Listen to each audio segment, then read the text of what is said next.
If you're looking to take your home or business to the next level, then RM Contractors and Custom Drywall can assist you. RM specializes in new residential turnkey, new commercial turnkey, home and office remodeling. Call them for free estimates. Serving all of South Florida, licensed and insured. Call Ray or Mike, 305-345-3649. You work hard to create the perfect atmosphere. You dream it, we'll build it. RM Contractors and Custom Drywall, 305-345-3649 or Instagram at RMC Fisher Island.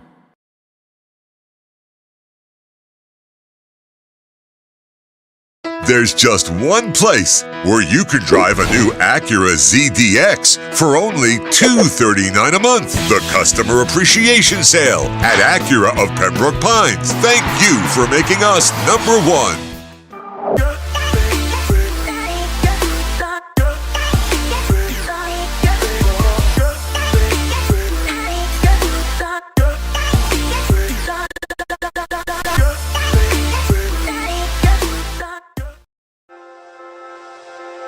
Hi, this is Jeff Welt from Welton Rayom.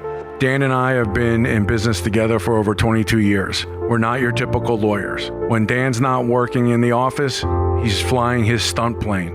When I'm not in the office, I'm either getting tattooed, bowling, riding a motorcycle, or going to concerts. We might not be your typical attorneys, but we are aggressive attorneys, and we'll do whatever it takes to get you what you deserve. Consultations are always free. Call us anytime, 24/7. Welton Rayom can help.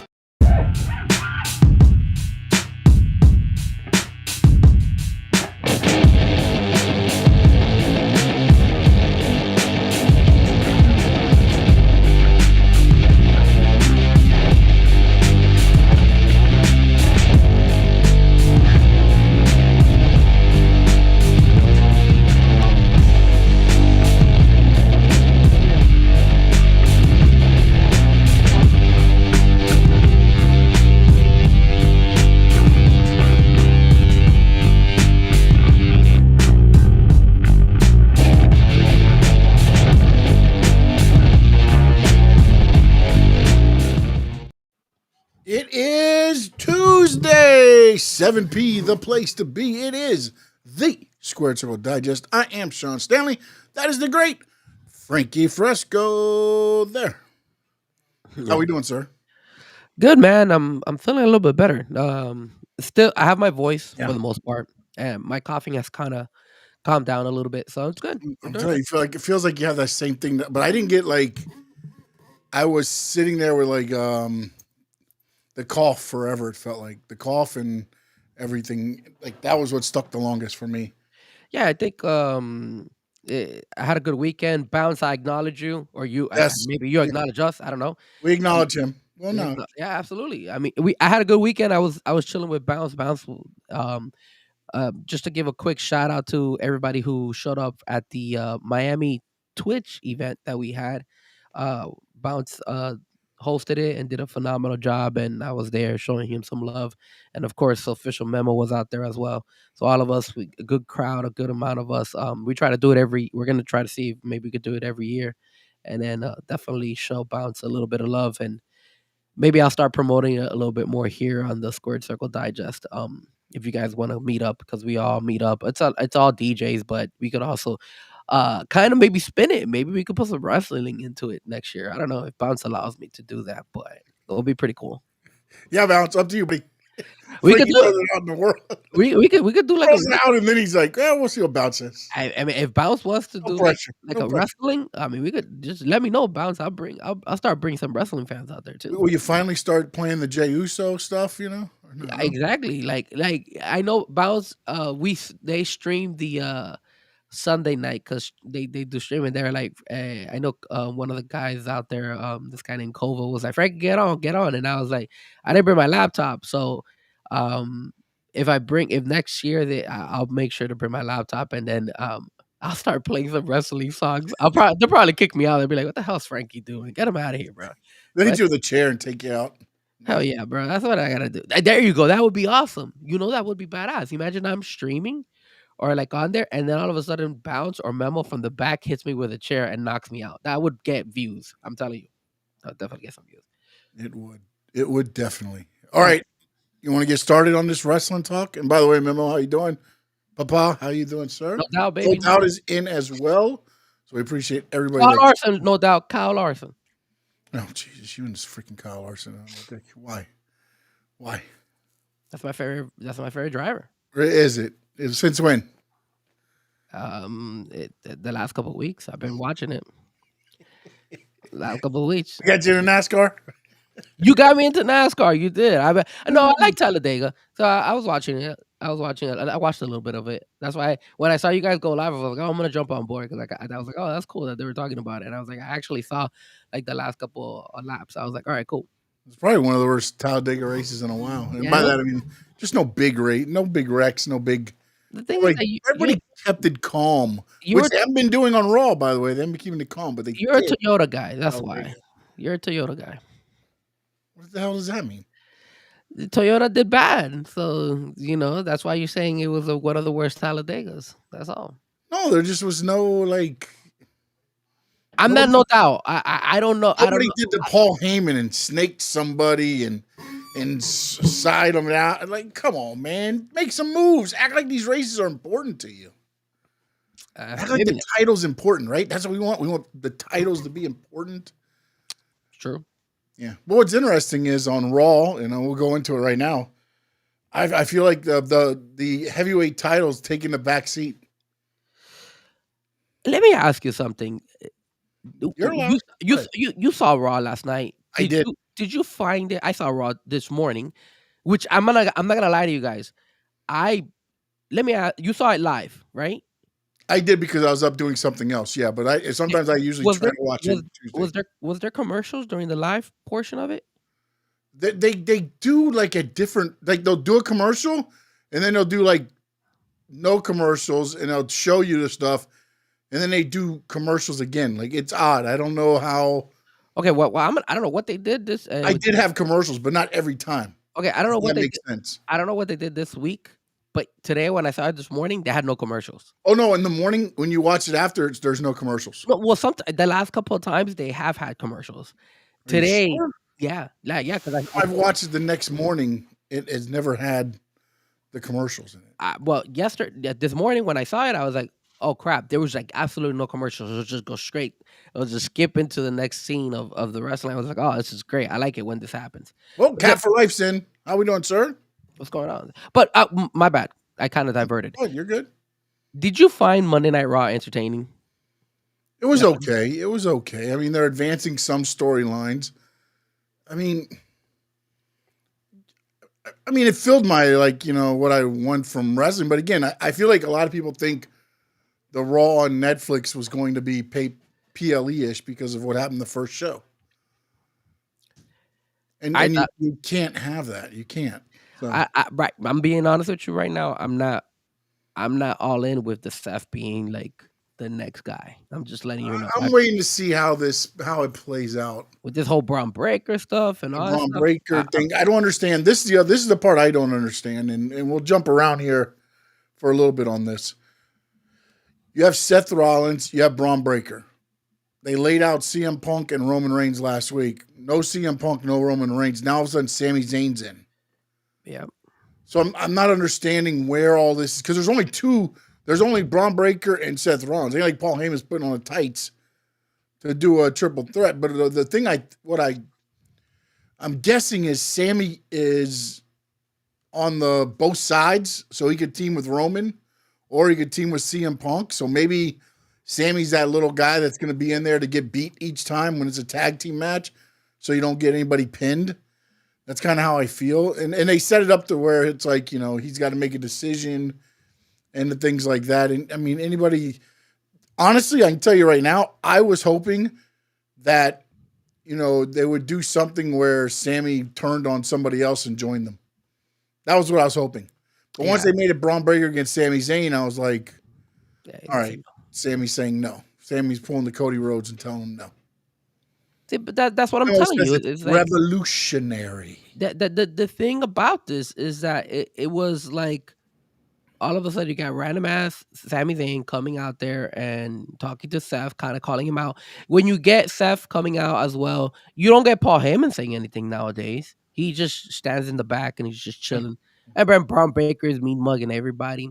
I mean, I kind of did like the fact that Sammy called him out and said, "Hey, this is like, I don't know, Bloodline 2.0. You know, you got Paul Heyman on your left, and then you have your kind of like your Jacob Fatu, your enforcer, your guy protecting you on your right. It's the same concept. It's Yeah, kind well, of I like thought Paul Heyman said it best when he was like, you know, he's the wise man, and Braun Breaker right now is the dog guarding the house. Seth Rollins being the house. You know, I mean, but that's how is Braun Breaker? How did Braun Breaker get to the point where he's now buddy with Seth freaking Rollins? Is it buddy with Seth Rollins, or is it he's just a Paul Heyman guy? I mean, I know Seth has hugged him, but I haven't seen Braun Breaker give him a hug. I mean, when you allow somebody to hug you, I guess you're kind of like buddy, no? But it's from the back though. He was like on him, like, you know, like came Like over if you're "Hey, like what's if up, you're buddy?" if you're this is the there's second no time acknowledgement that way. he has hugged them. He hugged them last week. He hugged them this week. But And he then on wasn't top, in a tuxedo this week, which is and then- different than Braun Breaker. and then on top of that, Seth was giving him orders and he was obeying them. Yeah, he even did the throat. Yeah, so He did the throat slash, which is becoming the new thing in WWE. Everybody gives a throat slash and you get taken out. That's it. I don't know. I hope they go. I hope it gets better. That's all. I'm just a little bit. It don't have to get better, but they have to lay down a foundation too. Like they can't just, you know, like I see in there. Where was it? Cat for Life says Fatu or Bronson Reed joined the Wise Guys. You know, I would say I could see Bronson Reed doing it, but remember, Bronson Reed's the one that took Seth Rollins out. Yeah, so And then he got hurt leading into the you know, at the Hell in a Cell, not Hell in a Cell, War Games. Damn. I know you mentioned her earlier, but Cat for Life, you're right. I have not seen you on the chat board. Yeah. Wow, man. No, it was good to see you. And no doubt, I'm not gonna lie to you. You're absolutely right. I really did enjoy the glasses of freaking Rollins, and then the $13,000 wardrobe, whatever that's called that he wore. Yeah. 13. Hey, he definitely was not getting in any altercations last night. Not with that, bro. That's crazy. That's a lot of money for whatever he was wearing. It wasn't. What was it like? What was it like? Oh, I can't remember. I think somebody sent it to us. Was it? What you call it? Versace? Was that what it was? Was it Versace vibes? Is that what it was? It looked like it was a little bit of Versace. Memo says, "What's up with the guy always pops up on AJ and Sammy? What are you talking about?" It's Karrion Kross, man. Oh, Karrion Kross? Yeah, I love me some Karrion Kross, bro. I love me some Karrion Kross. They just stick him there every once in a blue moon. I actually like the fact that Logan Paul was out there, man, and he decked the crap out of so you know that's the next feud at Backlash. You got that's gonna be the match at Backlash. I'm not happy about it. We got some matches now, right? We got they put Becky Lynch, the man, against Lyra Valkyria. You called it. We were having this discussion last week, and you said, "I can't believe is Pat McAfee gonna fight Gunther?" And now look, they did it. It's so random. It's like, yo, they got Gunther versus Pat McAfee, and the people were feeling. I love the fact that Pat McAfee was cursing like crazy out there. They were blocking his cursing, but it was pretty cool that he was cursing left and right. Yeah, no, and that's the thing about Pat McAfee. He shoots from the hip. At least in the wrestling area of it all. It's just they don't tell him what to say. He just goes and is himself. And I think it adds. I know a lot of guys. There's one in the media here that can't stand Pat McAfee, but damn. I like it. And to be honest with you, I think they're trying to find something for Pat McAfee because the Corey Graves thing fell through. And congratulations to Corey Graves and Carmella, as they are now expecting their second child. Oh, nice, good for them. And I think that was part of. I believe what was going to happen was you're going to end up getting Corey Graves and Carmella versus Pat McAfee and somebody else. They brought Carmella back? They dropped. No, well, I think they were, but she got pregnant, obviously. Oh. And today they announced it, and you usually don't announce it until you're so far along. So this has been, because remember, Corey Graves was going hard on Twitter about not getting the Raw job at the beginning of January and that he might quit. And then he ended up on NXT and he was still not happy. And then it just kind of stopped. And doing the math, I believe is it 6 weeks, 8 weeks, 16 weeks, whatever it is. But if it was from that time, January, February, you're looking at about 2 months maybe. So well, now that you mentioned 12 weeks. Now that you mention it, I don't know if we were going to talk about it, but what's up with? And we're going all around, right? We'll come back. No. This is a like open. When I texted you, I left on the kitchen table, so I have no idea. I remember I said Seth at the beginning, and I know there was AEW in the middle, but I can't remember what I said in between that. So we're just spitballing here. The chat, you're leading us as well, so we're gonna have fun. This is the Spitball Squared Circle Digest. This is the crazy thing, and I think this is why they're doing it. You're noticing a lot of these NXT girls all of a sudden at Monday Night Raw, right? And I think that the reason that they're doing this is because this is going to lead up to SummerSlam. I really honestly feel that some of these girls are going to be performing at SummerSlam. Like that or when Worlds Collide, which is a AAA, WWE, NXT, and I believe by the time everything rolls out, but I didn't see they'll add TNA to that as well. I didn't see WWE on that. There's a little logo. It's the logo. It's the WWE logo. I mean, it says it's got the AAA logo, the NXT logo, and the WWE logo. Really? Yeah. But again, that's not saying that WWE is, because WWE is the parent company of both. But I found it, again, because there's no way you're keeping Penta and Rey Fenix off of that card. Because is it Mexico? Is it in Mexico?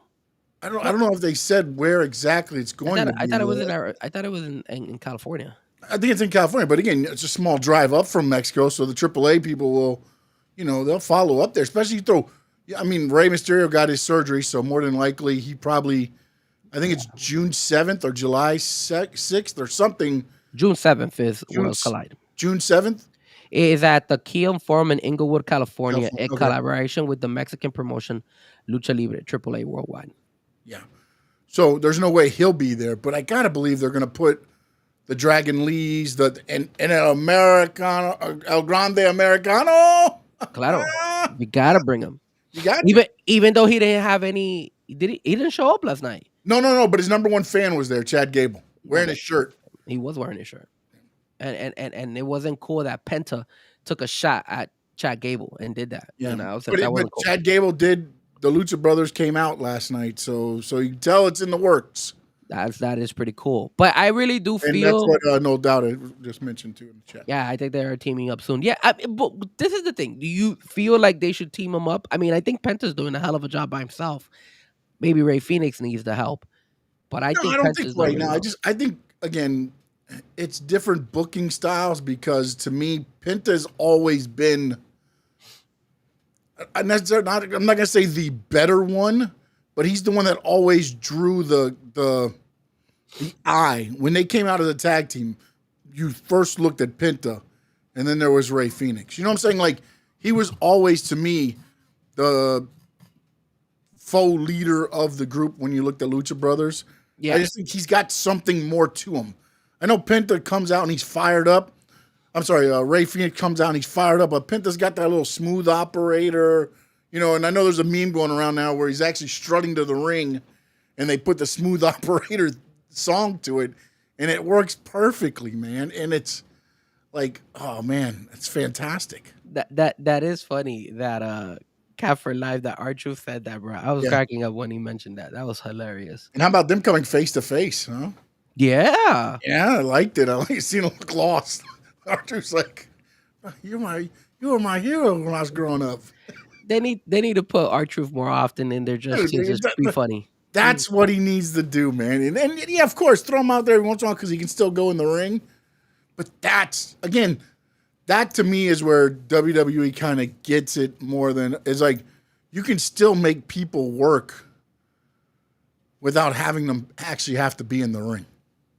Now, going back to the NXT women. Yes. I mean, great showing by Stephanie Valkyra. I mean, you could tell that girl, and man, I always knew that she was talented. Like I told you, ever since she had that Forbidden Door match with Sasha Well, she Banks. was talented before that. She just got a chance to throw it up on the Of course, main stage. Yeah. but that was the first time like Yeah. anybody in the States kind of saw her because you would only see her in New Japan and in the AAA. Triple A. If you were watching her back in the day. But when she was fighting against Sasha Banks or as the CEO, that's when she first got her. Like everybody was like, "Damn, this girl can hang." And then she did a really good job yesterday too, and people are into her. People Yes, are they love liking her. her a lot. They love her. So And Booker T's helping her now because of not helping her because she's over already, but just getting the devil's kiss over now. yeah, Whenever that thing goes now, it's like it's built up and it's building up like they're waiting for it. And then they chanted one more time and she gave it to him yesterday. You know what I'm saying? Like it's becoming a thing. And that's usually once you start getting over with the WWE fans is when they know your move sets and it's like, okay, they know guy drops over the ropes, 619's coming. You know what I'm saying? Like yeah. there's always the things that's like, and it's just it's happening with that now. It's organically happening now. They want to see it. You want to know what's crazy too, man? Is that I'm noticing that these women are like stepping their game up. Like I know we're talking Monday night, but on Friday night, man, I was so impressed with Jay Cargo and Yes. how she's come along, bro. Like Come along great, man. she is doing like that fight against her and Tiffany Stratton was amazing. It was a really, really good match, and she is making her way up. And I do like. Are you finally? Can you finally say that she is like up to that level where they feel like she can hang by herself and that she could actually, The fact that she got that match, they've seen it and they're taking the cuffs off of her. Either they're at the point where they're like sink or swim, or they see what they've been waiting to see. And again, I'm not saying that she didn't. She's always had the star appeal because of her look. It's just every once in a while in the ring she would get a little bit because she hasn't been wrestling that long, man. Everybody forgets that. I mean, yeah, she's got the 2 years here, but she's kind of learning on the job, with AEW and everything else like that. And it's tough, man, because you're making your mistakes in front of the audience. And instead of being like, oh, well, they're everybody's like, oh gosh, she's terrible. No, she's just she's making mistakes that somebody 3-4 years in the business will make. And I think that hurt her a little bit too, though, in the eyes of WWE saying, okay, let's step her up to the main, that top rung. That's why she was with Bianca for a while and everything else. And maybe that's what WWE saw was like, okay, now we can break her off. Let's do this now so that we can break up the tag team and not have to have Bianca, which I still think is going to happen down the line, but they didn't have to have Bianca turn heel per se. And now Jade is separated from Bianca. And now you're seeing what you're talking about on Friday night. She's showing she can go. She's showing there was some people on Twitter or X that they were saying that Jade Cargo looked better than Tiffany Stratton in that match. Yeah, Tiffany's. I think she's in her own head right now, man. You think so? I think the Charlotte Flair thing messed her up a little bit, man. And I know she's been on interviews and saying things like that, but like, I don't know that she has that same trust in her opponent anymore that she had before after what happened with her and Charlotte. No way, that sucked. You could kind of see it at times. Like there's a couple little things where she fought more than she probably needed to with Jade. Yeah. And again, hopefully it gets through that because apparently she said they spoke right after the match and Charlotte gave her flowers and they've moved on. But that's tough to move on from when you know that every time, because again, if something goes wrong in that ring, the producers and everybody's not going to Jade. They're going to Tiffany, who is the champion, and saying, why the hell didn't you do it better? Let me ask you something.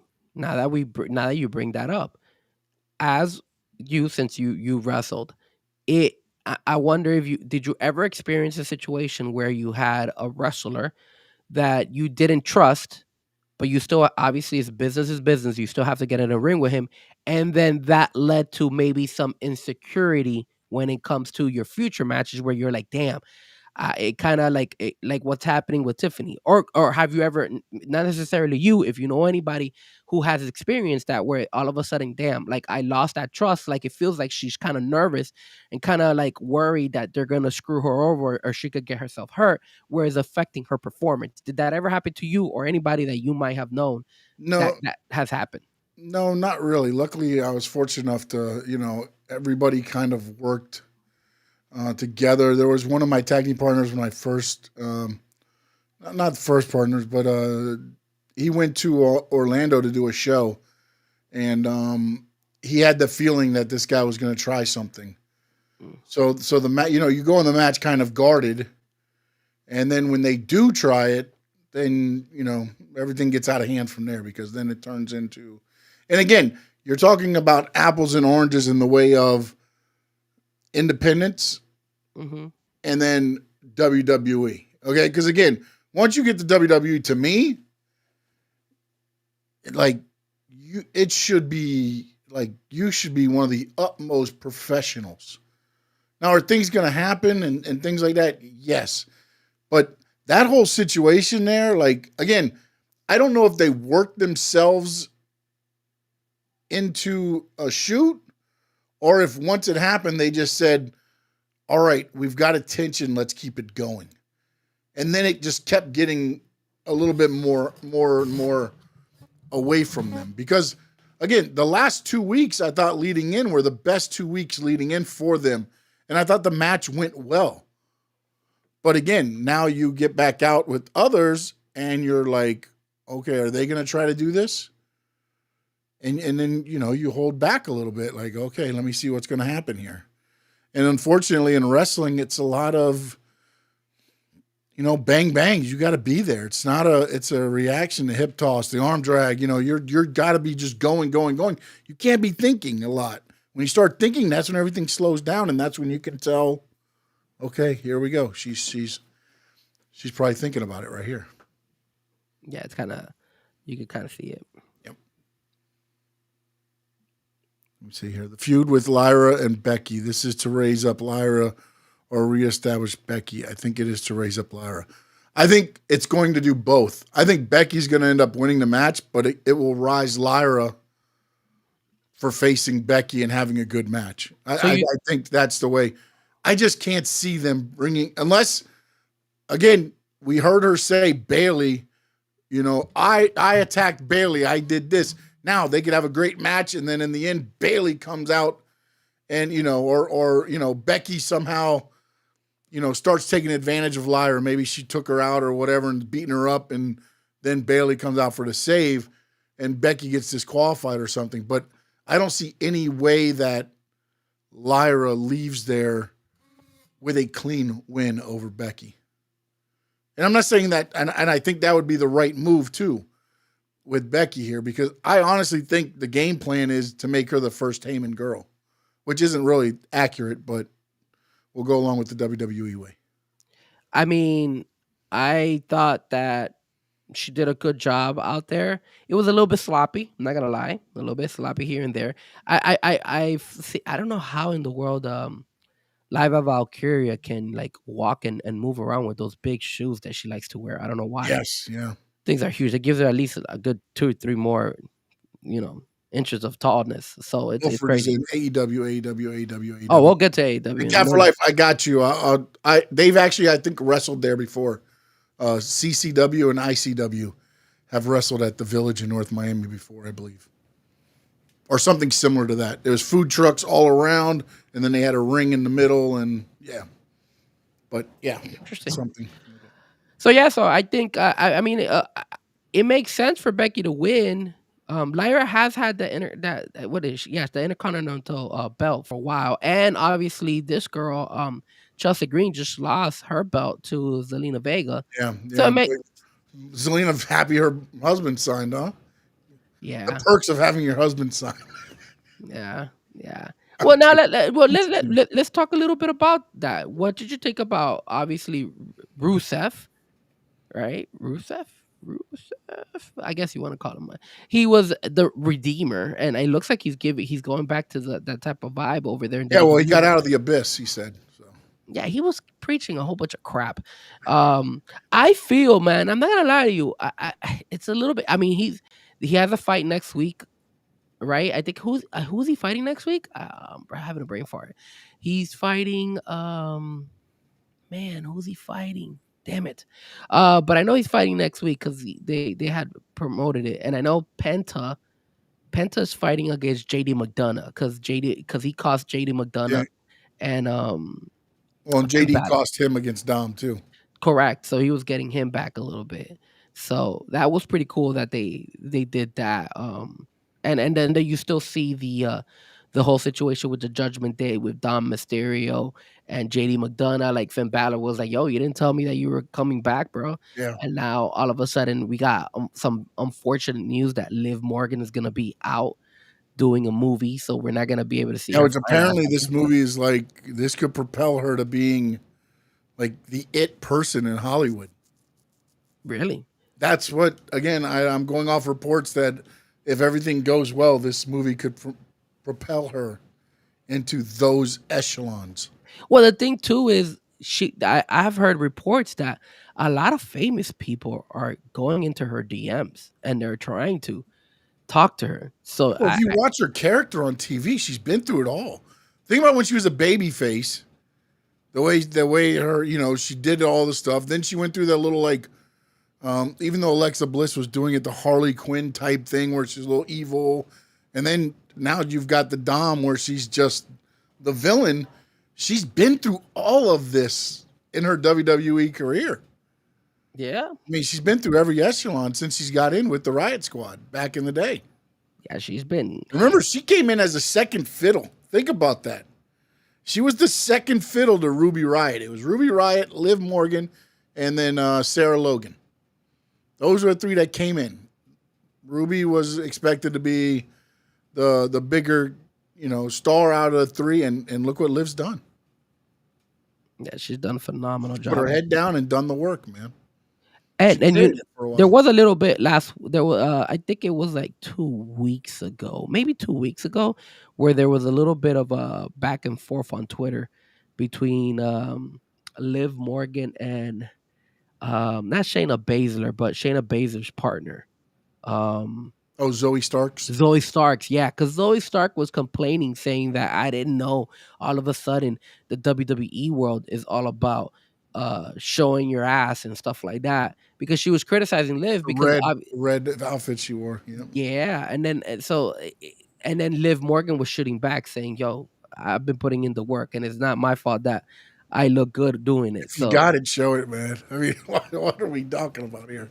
Hey, man, and look, it's and that's been wrestling. I mean, yes, they've gotten. It's not the way it was, in the Divas era where they're coming out and brawling panty matches, but they still understand that the sex is going to sell. You know what I'm saying? I mean, they come out looking better than the outfits and things like that, but I think a lot of them understand what the look that a lot of people are looking for. I'm not knocking it, man. And like you said, if it was only her showing the looks and not putting in the work, that girl's put in the work, man. Yes. That girl deserves. And to be honest, a lot of the women on both rosters, AEW and WWE, are busting their asses, man. This is a whole different generation of women wrestling than back in the day, where if you look good, we'll teach you to do a Death Valley driver and to jump off the top rope, and we'll make you a champion. Yeah. Oh, man, that's you got to go in and you got to be able to go 20, 25 minutes and know what you're doing. And I like that. Kudos to that, man. Yeah, man. Not only that, but the women's division has come a long way. Remember back in the old school days, the Attitude Era, it's just about bras and panties and stuff like that. It's not that anymore. The mud matches, the wrestling in the mud, or wherever the hell it was, pudding, whatever they wanted to do to be. Hell, remember the one thing with Sable, where they're peeling off the clothes like she was on Major League and stuff. Not only that, but they also fed it because Jerry King Lawler would always sell it and be like, the kitties and whatever the crap he used to say. That's who he was with, so he had to sell that one. But again, you don't see that anymore because the women's division has grown. And look at NXT, man. Because NXT is because, to the again, roof. the thing goes to where I can't remember who it was that said they wanted it. Well, I remember it was Michelle McCool because they played it again where they told her and I forgot who she was fighting. They had to go back out and retape their match because their punches looked better than the guys. So they wanted to go out there, redo the whole match, but don't do punches. And Chris Jericho was in the back and was like, well, why don't we tell those guys to learn how to throw better punches? Why don't we record their match? But that's how it was seen. Wow. You know what I'm saying? And that's what a lot of, again, the women that are being recognized now went through that. And now it's taken that evolution into now there's some women that honestly could probably go better than some of the men in the ring. Yeah. You know what I'm saying? And it's one of those things where you've seen the evolution of the women's wrestling. I mean, I remember, when we were it was like, you had one women's match on a card because it was like a special attraction type thing. Yeah. You know what I'm saying? And now it's they're talking about doing another Evolution pay-per-view. Where the pay-per-view is nothing but women's matches. I mean, look, I remember I told you I was a little bit afraid of Roxanne Perez. I thought she was a little bit too small, and I wasn't enjoying her as much when it came to being in the main roster. But look, she did a pretty solid job against the Rhea Ripley last night. She can hold her own. And that's the thing, too, where I think that goes back to the old school method of you've got to be 6'6", 330 to win a title. Back to the VKM days where you got a silhouette of Batista. Do you fit in that silhouette? Okay, you might be a champion one day. Let's see which one you fit in, because then we can tell you how your career is kind of going to go. Now that's gone, man. And I saw it when the NXT Gold, NXT Gold brand, when they started with Adam Cole and those guys. Yeah, you still got your Keith Lees, you still got your monster guys, but it's not, again, the athleticism mixed in with it is what makes the art of wrestling what it is. Well, I look what they're doing with Seth Rollins, making him the main guy now. And he's not a big guy out there. So he needs to sell it to us, because going back to what this whole conversation started, for me, Seth Rollins, I don't know, man. I'm still kind of shaky with this. I know it just started, so I'm going to give it some time. But I'm still not sold in this whole Paul Heyman, Seth Rollins, Braun Breaker. Now, it will be cool if they bring Becky Lynch onto the group. I think that would be pretty cool. But then you could maybe you could also feud and put, I don't know, maybe the Judgment Day against them or something. I don't know. And let me ask you this too: why were the Fireflies out there when Sami Zayn was fighting against Braun Breaker? Did you notice that? What was it? The Fireflies, they had the crowd was putting the lights left and right on their cell phones while they were out there. Was that something that the fans were just doing because they want to see the White Six? Maybe, or something, I don't know. Or maybe they put a group of fans in there to do it and then just testing out. Because again, I don't know if you watched the part where I just saw it today again when who is it walking to the ring? He's walking by a display. Oh, I didn't notice it's got the card on. It's Logan Paul. When he's walking by the display, the display, like the letters on the bottom start kind of messing up, and then they come back into as he walks by. Oh, really? I didn't notice that. Yeah, and again, I don't know if that was part of the digital design of the actual display. I don't know. But some people are reading into it as, because there's a lot of talk now that Alexa Bliss is ready to go. Bo Dallas is ready to go. The Wyatt Six are going to be coming back, but Alexa Bliss will be the leader, not Bo Dallas. Wow. Why Alexa Bliss? Remember. I know. This is where I think this is how it's going to branch off, though. Because Bo Dallas, Uncle Howdy, was with Bray, right? Mm-hmm. Alexa had already turned on Bray. Mm-hmm. So I think this is going to figure more into that part of the storyline. Or maybe rejuvenate it. Or maybe it's a way for them that if Bo Dallas gets hurt, they could still use them Yeah, and with they don't have to do Alexa what they did Bliss. this time. Yeah, because look at the Judgment Day. If Yeah. Finn Balor's not there, you still got Dom or you got Liv. So Mhm. if they could do that with the Wyatt Six, where you have at least Alexa Bliss or Bo Dallas there, then you're not gonna just disappear. Because Yeah. I told you this. It got me upset when I saw the Wyatt Six disappear because of this whole Bo Dallas injury. And I Yeah, kept but telling also, you, I he didn't think the have to timing of wrestle. that happened, but also they got rid of they fired their opponents. Like, I don't know what you had not built up anything else for anybody else, and then you cut the tag teams that they're feuding with. Like, it's like, okay, so now what? Because even if he's out, you could still have, each week they target one of the Wyatt Six. If you want to write them off TV, you take out the one, then you take out another one, then you take out. Now they're all off TV. It was just like boom, fired, gone. Yeah, you're right about that. And it's hard to put them again in a feud because, like you said, they fired them all. The only one that stick around was Karrion Kross. And you So have then, to work up a new angle. Like, you have to do, like, again, this is where, like Triple H said before, like the problem I think that they were having was, the genius that is Bray Wyatt had all these ideas, which work on paper, but trying to implement them to make it work on a live TV show. Because remember, some of the best stuff that Bray did was during the COVID era when there wasn't live audiences. yeah, You know what I'm saying? So they were able to do things. And again, this is the part where now they've got to try to figure out how to make this work. And that's the problem with doing the paranormal, super, whatever it's called, like trying to do those types of gimmicks. And again, remember, everybody's like, oh, well, the Undertaker worked. What did the Undertaker do? He sat, after he got his ass whipped, he'd sit up in the ring. Or he'd re-debut with the lightning strike and the coffin catches on fire and he comes out. The one time they did a thing where they burned up the thing and it was I forgot, the neon Undertaker rising up out of the building long time ago. I remember that. You know what I'm saying? Like, yeah, that stuff, but that doesn't work nowadays, man. That stuff's going to look at as hokey. You know what I'm saying? And that's where this is like a very complex situation where you're trying to make it work, because they're not the group that's just, they're not the Judgment Day where they're just going to be able to show up and necessarily attack people. You know what I'm saying? I mean, like, you could do that, but that gets boring after a while if they do it every week. At least to me.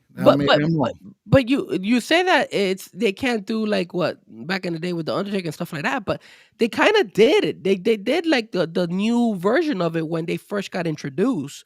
I think it's possible to sell them and still be like, give us that image of like, hey, these guys are, paranormal type of activity. They just need to be able to implement it a lot better and associate it with a storyline. What they did to them by getting rid of Karrion Kross's old group and just getting rid of all that whole thing, it killed them. And I felt like, man, why Bo Dallas gets hurt, it all of a sudden kills the whole group. Why? Bo Dallas does not should have had Cross. Nikki Cross should have been the faux leader of the group after that. The problem was, again, they didn't have people for them to feud with, and then now when you look at it, where would they have fit in? That's where it. Right now, I'm curious where they're gonna go, because who are they gonna go after? After WrestleMania, you can do it a lot easier than trying to figure them in to rush them to be at WrestleMania. I don't think they would have been able to put them into WrestleMania because they just didn't have a good. They had no storyline for them. But if you brought them back before WrestleMania, they would have had to make an appearance at WrestleMania. They could have done maybe an appearance that Monday night after WrestleMania. That necessarily doesn't need to be there, or that SmackDown or something before WrestleMania. They could have done that. For you, it don't have to be there. But there's other fans out there that think that once somebody they need to be on every show. It is what it is, but I am curious to see who they start feuding with or how they bring them back, because you're right, they did kind of kill their vibe completely after hyping it so much Yeah. and then making it like something I don't wow. know where they fit, which card they fit on. That's going to be the question.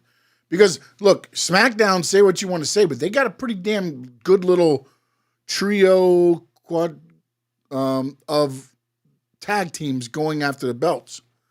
You know what I'm saying? If that's where they want to try to figure them in. And then when you go to Raw now, you're starting to build up a little bit of a pretty good little tag team. So it's going to be interesting to see how they and where they fit in.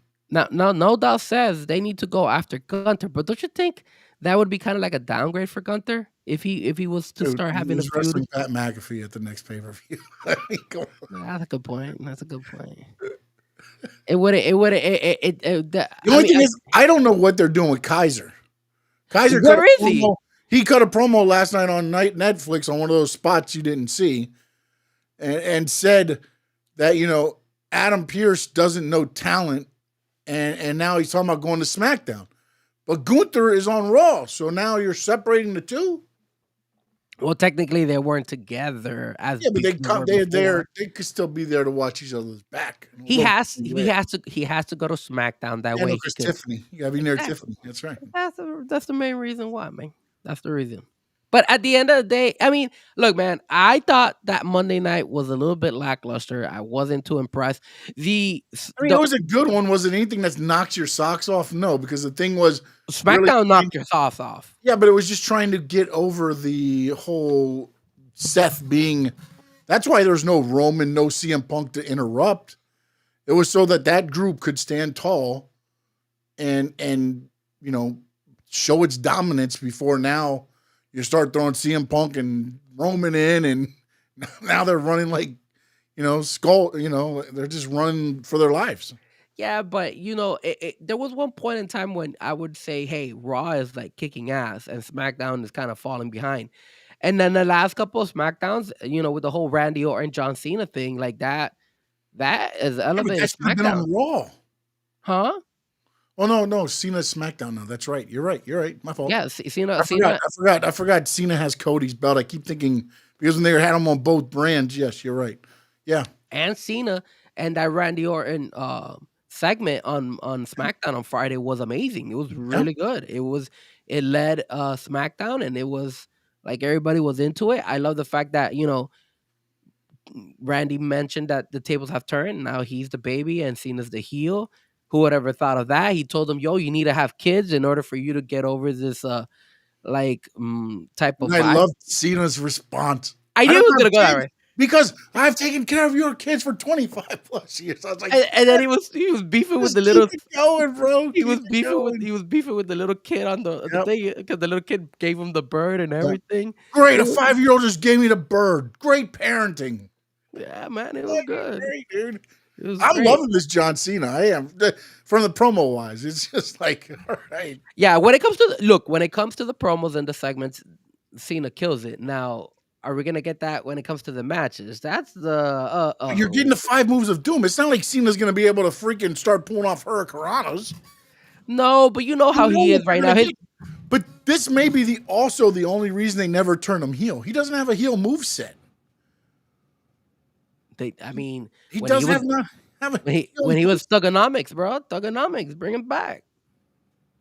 It was still the same stuff. He did the brush the shoulder, dropped the thing, did the thing, the STFU. Yeah, he can't do all that. He's got no freaking like. You know what he should do? When he does the "you can't see me" move, what he should do is he should go there, and when he should lift his hand like that, and when he's about to do it, he looks at the crowd and just takes his hand and just does like a leg drop or something. I think you should go like this one time, and then the second time just be like, bam. Nah, too much. That's too much. I don't think USA or Netflix is gonna like that stuff. Bring it, Stone Cold. Bring it, buddy. You know what he should do more often? Like all his moves. That's a great idea. All his moves. All his moves would take 25 seconds. I know. He should start slacking off on him and do like crappy moves. Like when he's gonna do it, like tease it to the fans and then say, "Screw this, I'm not doing this crap," because he Do a doesn't Samoan drop. like Start making fun of people. like because he doesn't want to cater to the fans, so he wants to make the matches boring, so he could do all that. At least that will get a reaction from the crowd. Because if he gives us the same match that he gave us with Cody at Backlash with Randy, oh my god, I'm gonna dread it, bro. It's not gonna be fun. That's all I got. You're gonna get that. That's what you're gonna get because again, remember what is Cena's whole plan here? To ruin wrestling. Ruin wrestling for everybody. You're gonna get it, buddy. You're gonna get it. And by the way, did you see the tweet that DJ Memo sent us earlier? What was it? The John Cena matches according to ESPN projections. Yeah, I saw that. You want to go over that real quick? Terry, Go for it. Go for it. What's up, Terry? All right, so this is from ESPN and WrestleOps put this out. And again, believe half of what you see and nothing of what you hear. But I'm going to go through this. It's got John Cena defeats Randy Orton at Backlash in May. Jey Uso defeats John Cena to retain the World Heavyweight Championship at Money in the Bank in June. So, I mean, they must be trying to do a title versus title. Well, no. It wouldn't be a title versus title. I guess Cena's going to try to win both belts to take all the belts in the company, maybe. That's what we're thinking. Yeah. John Cena defeats CM Punk at Saturday night's main events in July. What? Those are the ones in Tampa, too, right? I don't know. Is that the one in Tampa? I think so. Maybe. Remember that? They have like 4 Yeah, shows. yeah. Damn, we got to, Memo, we got to go. Tampa. I mean, those tickets are probably only $20,000 a piece, not 40, you know? That's true, man. I saw those SummerSlam tickets. I was like, Jesus Christ. And people sold out. Who the hell's buying these shit? John Cena and Travis Scott defeat Cody Rhodes and Bad Bunny at SummerSlam in August.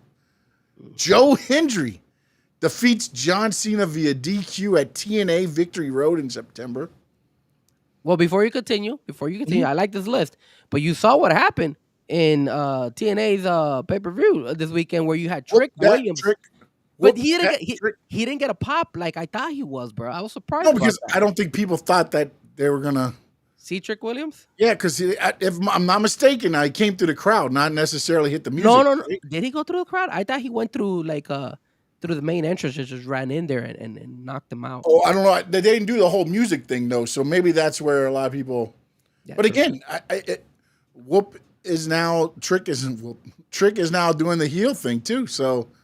Yeah, it's funny to watch how his career has done Carmelo Hayes. Think about when they're in NXTs.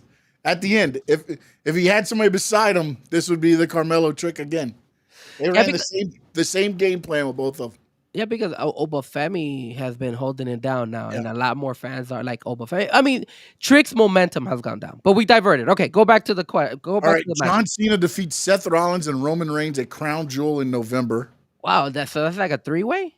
Yeah, but man, that means Saudi's going to get a November and a January pay-per-view? Because Crown Jewel's usually in Saudi Arabia, right? If I'm not mistaken. Remember, they do have one of those out there. Yeah. And then finally, in December, which this is the part that baffles me. Cody Rhodes defeats John Cena to become the undisputed champion at Saturday night main event. You're going to do a title change, a Saturday night main event, unless that card is December 31st and John Cena leaves January 1st with the belt. The only way his ass is losing on a Saturday night's main event. That means that means CM Punk never gets to beat also John Cena. No, but he got his match with John Cena, and he loses. And Roman Reigns doesn't get to beat John Cena either. No, Roman Reigns loses, and so does Seth. How are you gonna have beating John Cena will be Jey Uso, Joe Hendry, and Cody Rhodes. Yeah, that's completely crazy. Like 3 guys that you would never expect them to beat John Cena. Actually, maybe Cody. But come on, Joe Henry. That the Joe Henry one is interesting. And Memo, credit to you, Memo. No one cares about CM Punk. Memo, we appreciate you sending us the tweet, but we don't appreciate your chat right there. That chat. No, we appreciate you. I acknowledge you for that one, Memo. No. You know what? Also, forgot because we're not doing the spin the wheel today. No doubt had actually sent me one in. EA Minutes, what's up? Are you? Yeah, any minute here. Are we? Are we?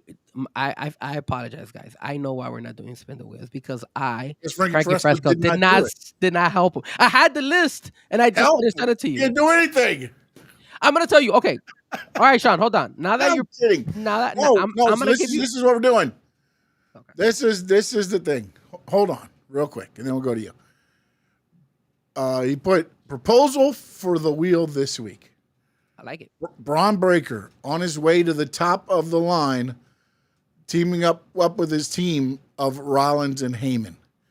Do you think the teaming up with Heyman and Rollins is going to elevate Braun Breaker to the top? I feel that if we're going in and working in like a circle, right? Because they like to do this crap, it's gonna be the same thing as Jacob Fatu.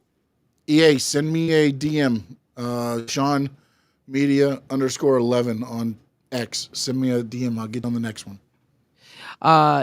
We need to bring EA Minutes because We do. what EA Minutes just wrote on the chat board when he wrote CM Punk is the best in the world.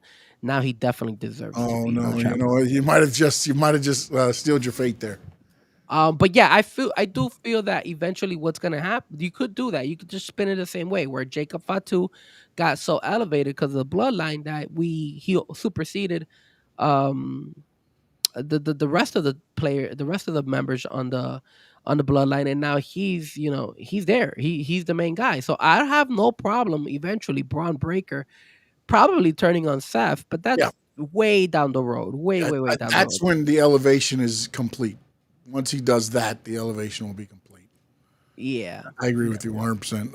EA Minutes apparently is in love with Puxatani Phil. No. Not sure why he loves Phil. Gotta I know it's CM Punk. I'm just kidding. Calm down. It's all about Pepsi. Okay, I will say this before you continue reading the chat board, and I don't read any messages from Official Memo. He's on timeout for putting that CM Punk comment. These were the ones I was gonna send you. Okay, and we don't have to talk about them, but I said I was still gonna send you. Is TKO buying the wrestling organization, monopolizing the wrestling world? I was still gonna bring that one up from last week because I still feel if that's a good thing in the wrestling world when we compare to everybody, or if that's a bad thing. The other topic I was gonna write is Netflix series Unreal exposing too much wrestling, the blueprint. And shout out to Memo. Memo did give me an idea, and I really wanted to talk about that one because that Unreal show is coming up. Go ahead. Let's finish your list and then let's talk about it. Go ahead. And then the last one I was gonna send you was we never spoke about it. I know it's been a minute, but the Triple H Hall of Fame speech. And what we thought about that speech that he had. I was up until 4:00 in the morning watching that show, and then I know you, Sean, you are not like dedicated like myself, where I'm gonna listen to Triple H and listen and see what he's doing. Memo and me were up at 4:00 in the morning. If they wanted me to watch it, they would have put it on at a better time. You know what's funny is that I remember the show right before you that we did. You were like, I don't think I know who's gonna be up watching this. Probably Frankie and Memo because their schedules are way off because we're always DJing late, so we're always up really late. And right, and then when Undertaker's wife took like 10 years to give her freaking speech, that thing lasted until 4:00 in the morning. You know what ended up happening? I ended up not going to sleep. I ended up staying up all night, and then I had to DJ in the morning and then DJ at the evening. So I was dreading it. But that goes to show you how dedicated I was to watching the Hall of Fame and the WWE, the wrestling world, just for you guys. Just for you guys. Exactly. Thank you, sir. Round of applause. Please acknowledge me for being a dumbass and staying up until 4:00 in the morning and not sleeping just to see the Hall of Fame. But there you go. You're acknowledged. We can't even see it. Take that. Oh my god, get out of here. What a hater. You damn hater. But okay, so let's do this. Let's talk about the Netflix thing. Because I'm gonna give credit to Memo where it's due. What happened was Memo sends me this thing and he said, Frankie, what you think about the Unreal show? And I was like, look, man, I think there could be a good thing and there could be a bad thing. What Memo pointed out to me, which I feel is a very, very solid point, is that show is gonna give more feud to a lot of non-wrestling fans for them to hate on wrestling, because now The haters are always going to criticize wrestling, right? And now by showing that, they're going to get more ammunition to go ahead and see, this is why wrestling sucks, because it's all fake, it's all worked up, it's all planned out. So it hurts the wrestling community because it gives more ammunition to all those haters saying, hey, look, you guys complain and say, hey, wrestling is great and all that stuff, but look at this crap, bro. It's predicted. Why do you guys keep watching it if it's all freaking made up, man? It's all like it sucks. What do you think about that?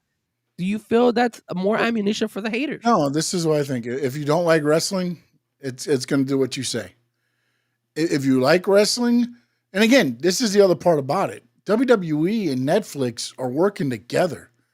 It isn't like they're doing this shit live. It's going to be edited. It's going to probably explain more about, for instance, what the hell happened with the whole Cody Cena thing. Now you're going to be up each week going, okay, let's watch it because now I want to see how this played out or what happened. What was the thinking?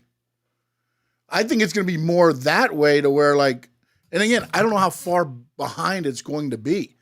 I would love it to be like, like if the show came out today, it would have covered last SmackDown to Raw. And now, boom, it's out on Wednesday. You know what I'm saying? Because you know what I guarantee they probably do? I guarantee this shit gets released Wednesday at 8 p.m. Here's the thing. I think what I came up with that show was that it's kind of giving out a blueprint as to how WWE thinks when they're making these matches. And I think that could hurt WWE in the long run. You can go back and watch all their shit they do. All the stuff when you watch, the stuff on the network now. It goes back and it talks about all the stuff when Shawn Michaels and The Undertaker talk about their feud and how it was backstage. And the Montreal Screwjob actually had, the Wrestling with Shadows was following Bret Hart when that whole thing happened. And it actually spiced up the wrestling part of it. Because again, everybody understands that wrestling is predetermined. If you don't, then you need to get your head checked out.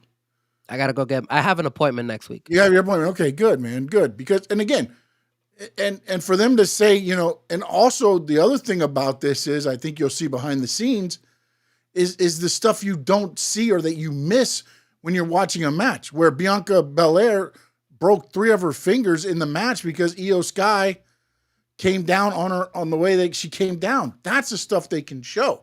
If you don't like wrestling, of course you're going to find something not to like about it.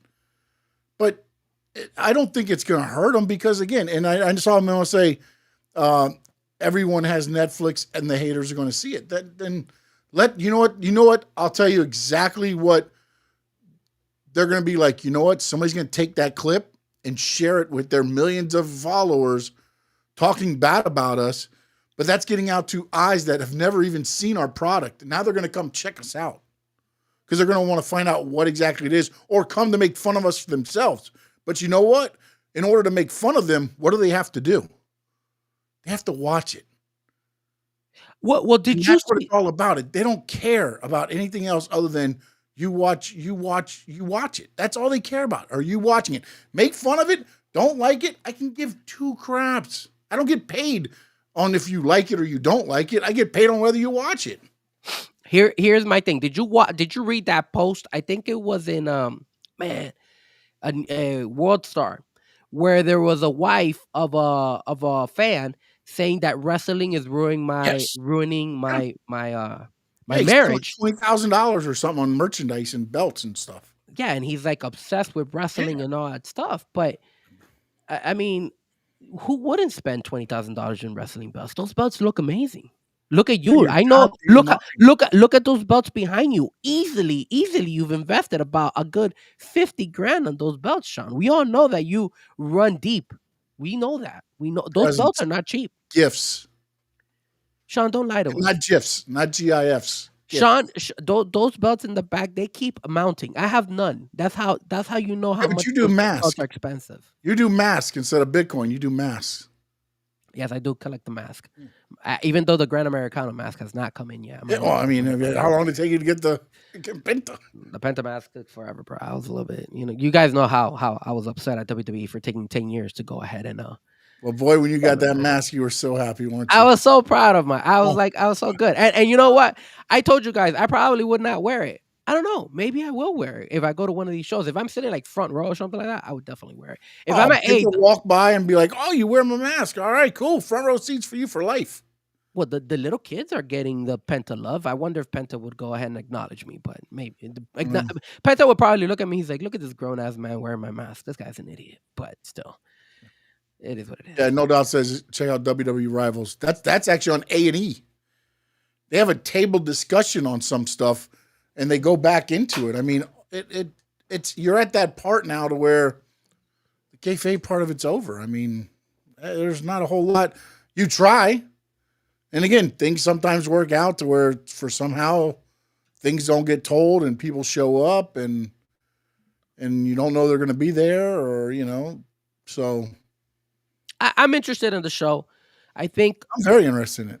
I'm gonna definitely tune in, obviously because I'm paying money for Netflix now. Yeah, and then but I love those shows like that because, and then I know No Doubt said, like the NASCAR reality one. I love that one too because you get to see the business side on why some decisions are made, and I mean more toward the wrestling wise than NASCAR, but you'll get to see why maybe a certain person is getting a push or why, because again on the teaser they sent that out on purpose.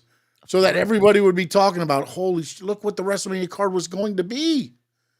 Well, look, you think that wasn't vetted by WWE to be like, no, that's perfect, send it out. And not only that, but they know, they read, they do their homework. They Yes. know that some of these shows have success. Hard Knocks. Look at how when your team is on Hard Knocks, we're all tuning in. I mean, there's people who do the podcast and just specifically did a video or like a recap of the Hard Knocks. No, but that's what the reality of it sells because you start seeing why things happened. The reason that show works so well is because you get to follow up and be like, oh, dude got hurt last week. Let's see what happened. Oh, and you see it. The behind the scenes. Pretty much right there. Yeah, that's the thing. It's like, oh wait, what happened to and for instance, here we go today. This happened today. And it's our girl, Dakota Kai. Don't tell me she got hurt again. No, she sends out a tweet saying, I miss wrestling, I miss you. And then she says, oh, and by the way, I'm not hurt. I love it. So sexy. So now she's off of TV. Why is she off TV? Here's why I think she's off TV. There's no damage control. Io Sky blew up by herself. What are you going to do now? The last time you saw Dakota Kai with Io Sky, they hugged in the back. That's all Dakota Kai became, was a cheerleader. But that was a disservice done to Dakota Kai, man. But I mean, But I'm saying, but now when you start seeing these shows, you're going to see what thought process goes into this. I don't know if they're going to talk about those. I mean, remember AEW did the behind the scenes. Yeah, but that became way too. Whoa! What do you mean it became way too? It's the exact same thing. The only difference was that we weren't seeing Tony Khan putting his storylines because there's that. When they first started, it was better. Then it got watered down and watered down and watered down and watered down. Who's to say that this show might not happen the same thing? WWE might be it, because that's a good point that you just mentioned. It got watered down to the point where they didn't even do it anymore. And that could be the same thing that could happen with this show. Hopefully they, look, if you're selling something and you're trying to sell us the uncut stuff and the blueprint and what's going on, you got to keep us following the wrestlers. They're following the creative team on how they're getting to the decisions. Yes, but that gives you a little bit more room and wiggle room because, again, you can have arguments in creative stage or whatever about, I think Cody should be the champion. Oh, I think CM Punk should be champion. Well, what about Roman Reigns? And then you got Triple H at the head table. Like, how are we going to get there? And then everybody spills out their whole way of everybody getting to it. And then you start thinking like, oh, okay. And then if you start seeing stuff play out on TV, and again, it also depends on how far back they go. That's why I want to wait and see on how long. Like, when it first comes out, are they going to show us WrestleMania?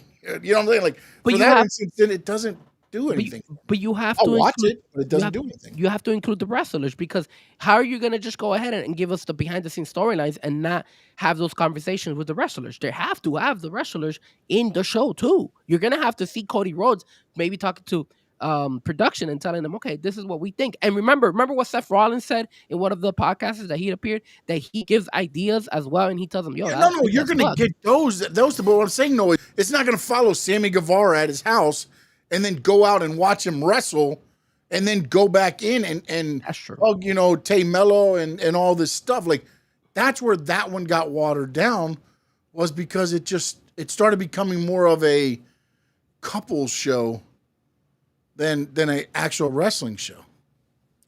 Yeah, they again, it's AEW, so maybe AEW kind of saw the viewership go down, or maybe what they did, what they typically do, which is they stop caring and they just put it, okay, we got to throw another episode because we already promised the fans an episode, so here it is. So maybe that happens. I don't think WWE does the same thing. Hopefully they don't. Hopefully they're able to go ahead and give us, like Hard Knocks. Every single Hard Knocks episode needs to live up to expectation. And also the other thing you have to realize is, how long is this show gonna last? Like, I know there's a series, right? But how many seasons are they gonna have it? Is this just a one? I mean, it depends, I think, on how it takes off. But I think also, look, man, here's this is all I'll say to WWE. You need to make it current. Like, I don't want to see shit that's already been recorded and we're gonna pick up at WrestleMania, your first episode, and then it's going to fill up where I got to remember 3 months of episodes to remember what that creative piece was. I would rather have it be, you record SmackDown, if there's a PLE and Raw. If you want to include NXT, I don't know, however you want to do it. But by Wednesday or Thursday, there should be a drop covering that last week, like Hard Knocks does. I see what that's what I was thinking. Then it makes it relevant. Other than that, yeah, I'm gonna watch it because I love wrestling, and I love that part of wrestling more than probably the stuff that happens between the ropes. I love the part of figure out, like, how the hell did they come up, or why did they think this was a good idea? That's the stuff that I love about wrestling. So for me, though, to me, if they want to make it mean something to everybody, it needs to be more Hard Knockish and follow the week prior so that you can see, okay. Because again, your casual wrestling fans aren't tuning in to watch, like, okay, the CM Punk. We're going all the way back to when CM Punk debuted 2 years ago. You know what I'm saying? Like, those things, like, no, not going to work. And again, not only that, but the interest, right? Like what you said is a very good point. You can't give us like 3 or 4 months because people. That's the reason I think Hard Knocks works, because you're right. They're current with what is going on. But then how much is too much, right?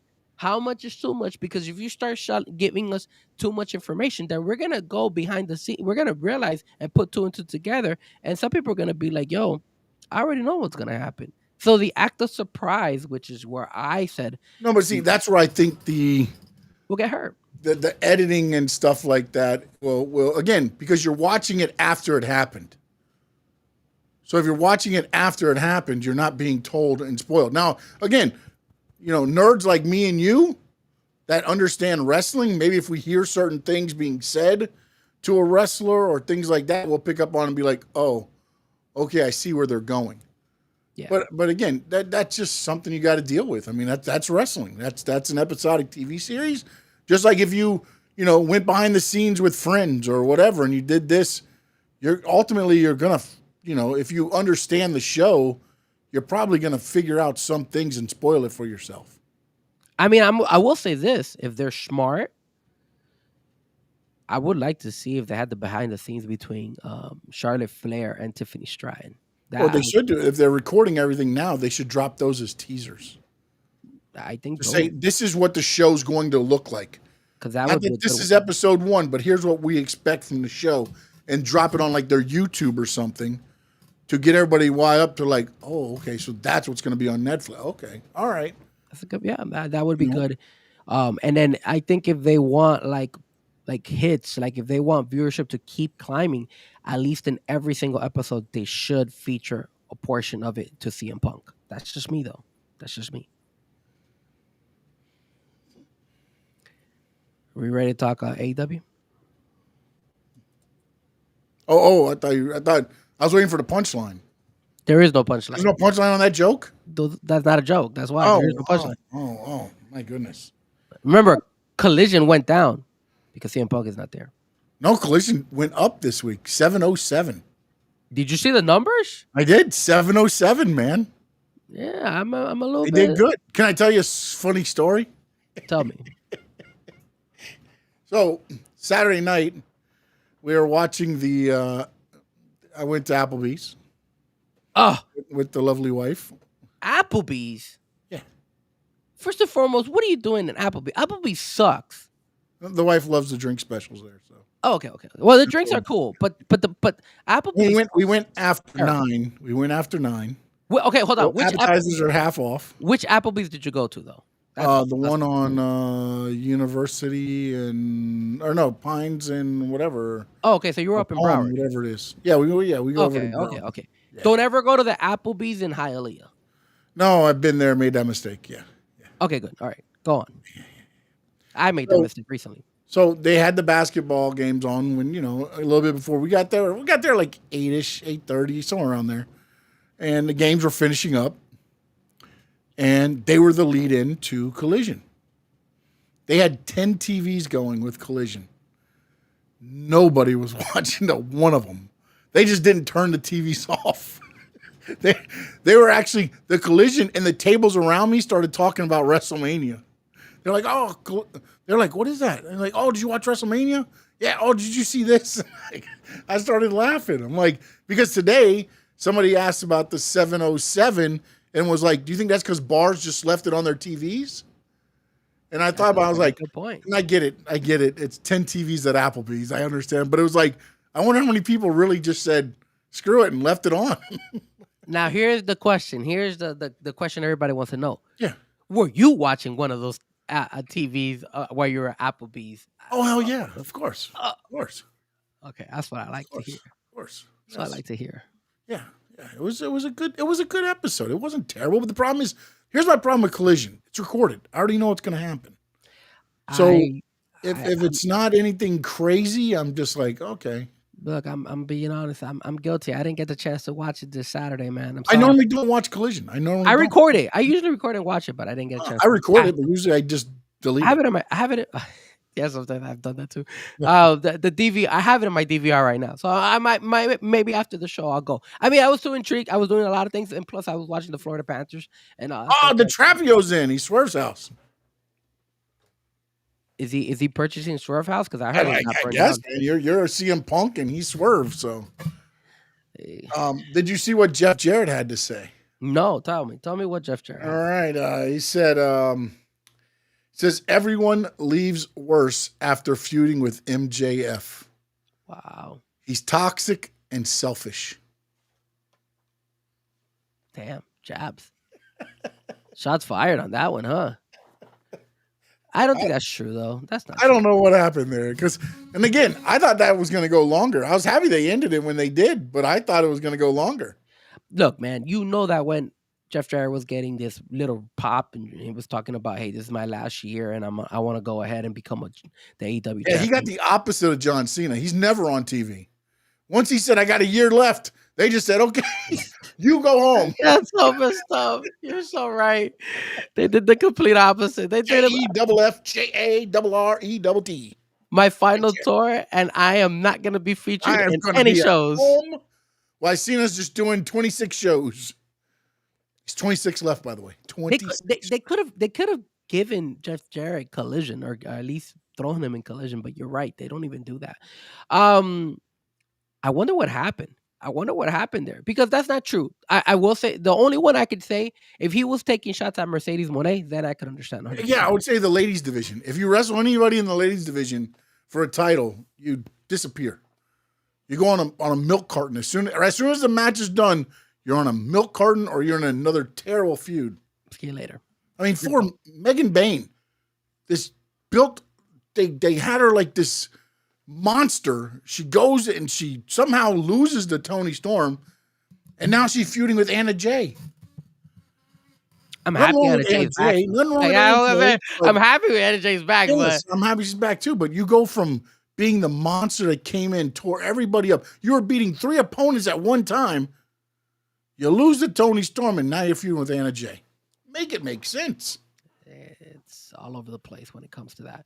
And the whole thing with, I mean, look, I already told you this. I'm already a little bit upset when it comes to the MJF and the Hurt Syndicate because I already told you they're dragging that crap. And we spoke about this last week where they're dragging a lot of these storylines and they're getting boring. They need to turn it. They need to. Now, what happened this past Dynamite? I don't even remember what happened this Stole past the Dynamite. car. Bobby Lashley stole his car. The one that he like drove by and he threw the deuces or something. Yeah, because MJF said he wanted to give him a card so he could give him a thumbs up, and he I remember gave that. him the deuces. But see, that goes to show you how entertaining those AEW shows are. That you forget what is going on sometimes. Like I could still remember what happened on Friday on SmackDown. I could tell you what happened last week on Monday Raw. But those AEW Dynamites, they're kind of like a glare. Like okay, I remember that. But did anything else stand out? I don't even remember. I know Samoa Joe and Moxley. I think that made it official that they were going to fight. But that's pretty much it. But one thing I will say, which I was impressed, did you see they sold out their ticket sales for Mexico when they're gonna have the thing? So shout out to AEW. I don't know if they're having it in a big. Well, it's in a big thing. I just don't know how much they've opened up yet. I'm waiting to see what sold out is. I thought, well, yeah, I guess that is a good point because I didn't see the number. But I mean, look, no matter what, dude, they sold their tickets they put out. They sold out. I think they can add to it now. So again, if that's what they want to do, that's what they need to do, man. They need to start just getting some interest going because they've got the talent and guys are interested in Swerve, Will Ospreay. There's good things there. It's just after a while, it's like, what is Will Ospreay involved in right now? I don't remember. I think he's doing the Owen Hart tournament, right? He is. Okay, Yeah. Swerve. What's Swerve doing? He comes out every once in a while and he just looks out in the crowd. He's not really. I know he wrestled this on Collision. He did wrestle. I know he was trying to feud with Moxley and stuff. Yeah, too. but then now Joe stepped in there again. Like Yeah, they have so many people superseded him. involved in the main event picture. It just gets unfocused, and I think that's where a lot of the jumping. Again, I said it last week. I just don't think they know. They might have like, okay, Moxley's champion, and we want to put the belt on Swerve. They just don't know how or when they're going to put the belt on Swerve. And it feels like they're doing it week to week. Like, okay, what we did this, now we do this, and it just feels like, okay, we're just trying to get the all in. We need to get the all in, and then we'll have the big win. That's what I feel like they're doing. Yeah, because this It's not week a set plan. It's just kind of.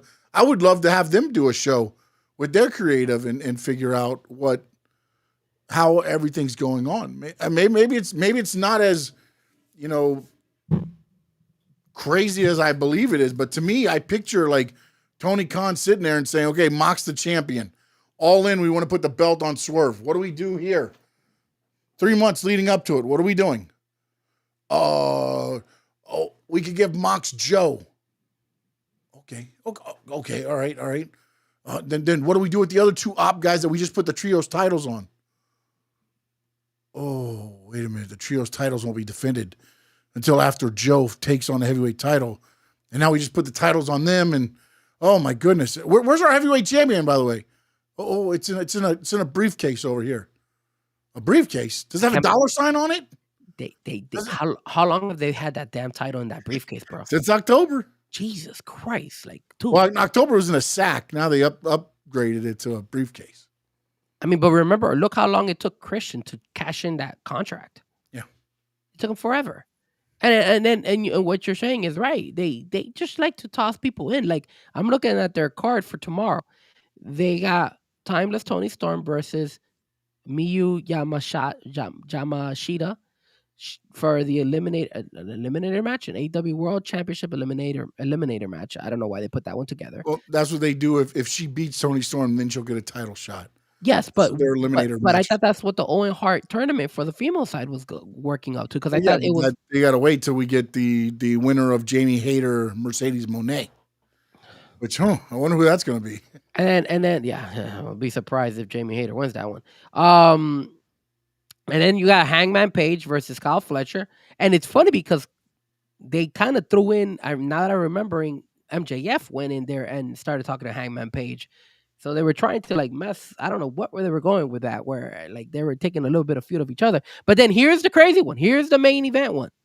An all-star 8-man tag. Oh, they're back to the all-star 8-man tags, huh? So you got the Young Bucks, which makes sense, right? With Okada. Perfectly normal. And then they stuck Ricochet with him. Like, where does Ricochet come from? Did who are they versing right now? Who are they versing? Okay, here, check this out. This is the best part. You got Kenny Omega. Okay. Speedball Bailey. Mm-hmm. They got Briscoe. And I don't know the other guy's name. I hate when they do this shit. Right? What was his name? The new guy that was also fighting, who's supposed to be big, man. God damn it, I forgot his name. Let me look at the AEW roster. He's he's kind of like a new. He's kind of getting popular. This is the 8-man all-star match, and this is like the Team AEW all over again. And then you've got Darby Allin, Mark Briscoe. Like, it's like, these are the guys. You've got all these guys that can represent. Kevin Knight. That's his name. Kevin Knight. Random ass Kevin Knight coming in there. And I mean, I know they've been pushing Kevin Knight. Well, I mean, Kevin Knight and Speedball have been feuding with Ricochet, kind of like, the whole thing there with slapping him and calling him bald. But an all-star 8-man tag is like, I guess, like you throw that all-star thing around pretty, seeing as 3 of them have only been with the company for a month. What about the other all-stars that aren't on the card? Where's Will Ospreay? I mean, Kenny Omega. I mean, Kenny's in the group. He's in the 8-man tag. He's one of them. It's Kenny Omega, Kevin Knight, Speedball Bailey, and Mark Briscoe. So you got those. It's going to be a tremendous match just because of the athletes involved. But again, where does it get you to, and why is the Young Bucks like? It makes no sense with. I mean, the Ricochet part, I know they're kind of got the angle going with him, Speedball, and Kevin Knight, but Mark Briscoe is part of where? Like, I don't understand when Mark Briscoe, like right now, has just been kind of thrown. He's going to take the loss. And here's the other thing. Why are you combining these two storylines? Like, you got the Young Bucks and Okada, and then you stick in Ricochet to combine that storyline with, Omega, Kevin Knight, Speedball. Why are you combining these stories? Like, how does that? You just stuck everybody. They're trying to get to Okada Omega, I believe, at some point. But again, I think that's at All In. This is where it, to me, it's like one of those things. Like, okay, here's us dropping the seed this week, and then now you got to figure out, because they don't have a plan in between. They know when they want it to start and when they want it to end, but they can't figure out what the hell's going on in the middle. To me, to make it interesting. They throw it just like, oh, let's throw 8 guys together. And we know it's going to be a great match. And we know we're going to get some oh shit moments because those guys are going to fly all over the place. And Speedball's mullet is spectacular, no doubt. You're true. Well, now hold on. Ricochet represents Team Bald. I'm there. I'm good. I'm good with it. Slap me a couple times if you want. It's all good. Hold on a second. No doubt. Speedball's mullet is not spectacular. Dom Mysterio was the original mullet, and now Speedball has taken over. Even though Speedball had it in TNA, it wasn't that good. So Dom Mysterio has elevated that mullet to the promised land. I mean, he is the Intercontinental Champion. The greatest Intercontinental Champion. Yes. He was the best, greatest North American NXT champion. He had the belt. He became the greatest Intercontinental Champion ever. I mean, I just felt it was disrespectful that he requested time off and they didn't allow it. So yeah. I mean, especially with Liv not going to be there. I mean, he should be there supporting Liv on her movie career. If it was an No AEW, Doubt also said, give Ospreay the damn title already and get some people watching. hell yeah, man. Like why is it so damn hard in your freaking head, Tony Khan, to not put the damn belt on Will Ospreay? But you know what? If they do that, Sean, they won't know what to do with it, because as soon as Will Ospreay has his run, they don't know how to create a storyline to like continue. Well, they Like won't have a whoever plan takes over. afterwards. It's kind of like what happened with Cody when he won the belt. It's like, okay, he's got it. Oh, I mean, there's more shows after? Here we go. This should be fun. And did you see Bryan Danielson? Bryan Danielson was talking about it, saying that his neck is shot, so it looks like he's out. Like he's talking about not coming even back at all. Yeah. So it's like, and remember, he actually went on, I think on X or on a podcast, saying that supposedly his championship win at Wembley, I think it was at Wembley, was the greatest moment, even bigger than WrestleMania in his time. Which I believe he's full of shit. I'm being honest with you. He's only saying that because he's in AEW right now. Yeah, he's in AEW and they're paying his checks. And, I mean, again, maybe for him, but again, he came back from that neck injury and won it there. So maybe it could hold a little bit more, because at that one point, his career was done. So in order for him to win the title, that's a huge accomplishment. And then No Doubt also said, did you see Khan at the draft searching people to slap hands like he was the water boy? Yeah, it was. Did you see the one where Travis Hunter comes in and hugs his dad and he's like, this is my son, Tony. He's like, you just look at shit like, hey, Tony, how you doing? I wanted to tweet that out and be like, Travis Hunter is all elite. When does Travis Hunter make the save? When's the next show at Daly's? Because Travis Hunter's going to come out and make the save, I guarantee you. Hey, man, he could be a running back. A wide receiver, a cornerback, and now he could be a wrestler for AEW. All elite, baby. Frankie Fresco, anything else you got? And chat, anything else you got? Let's do the last thing we wanted to do, which is rank the order of us watching the TV show, right? Yes. This is our personal shows, okay? So now we're doing this real quick. I'm not going to list them in order now, but so it's going to be Raw, NXT, Dynamite, SmackDown, and Collision. Those are your 5 shows. If you can, on the chat, if you're watching us on X, Twitch, whatever you're doing, those are the 5 shows. Rank them in the order, 1 being your favorite, down to 5 being your least favorite of how you watch shows currently. Do you want me to give you all of them, or we go from like our least and make our way up? Yeah, let's go with number 5, Frankie Fresco. My number 5, I mean, I didn't even watch it this weekend, so I gotta put it in there. That is Collision. I do not watch it. It's videotaped. And at the same time, I did tell you guys, I do DVR it, but sometimes I just don't feel like the need to watch it. Nope. So I do delete it from time to time. I haven't watched it. It's still there, but I didn't even watch it this time. So if there's one of the most least shows that I watch out of those, it would be Collision. Yeah, no, I'm right with you. Number 5 is Collision.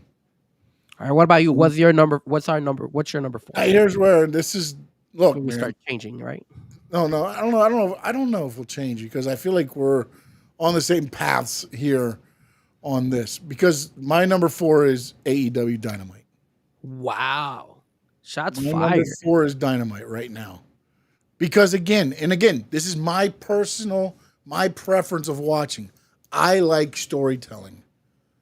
And the only stories that you're telling right now are MJF and Hurt Syndicate, and then the damn Death Riders. It's been going on since October that I still can't figure out. I mean, the Toni Storm now, I love her to death and I love everything else, but that's died down without Mariah May.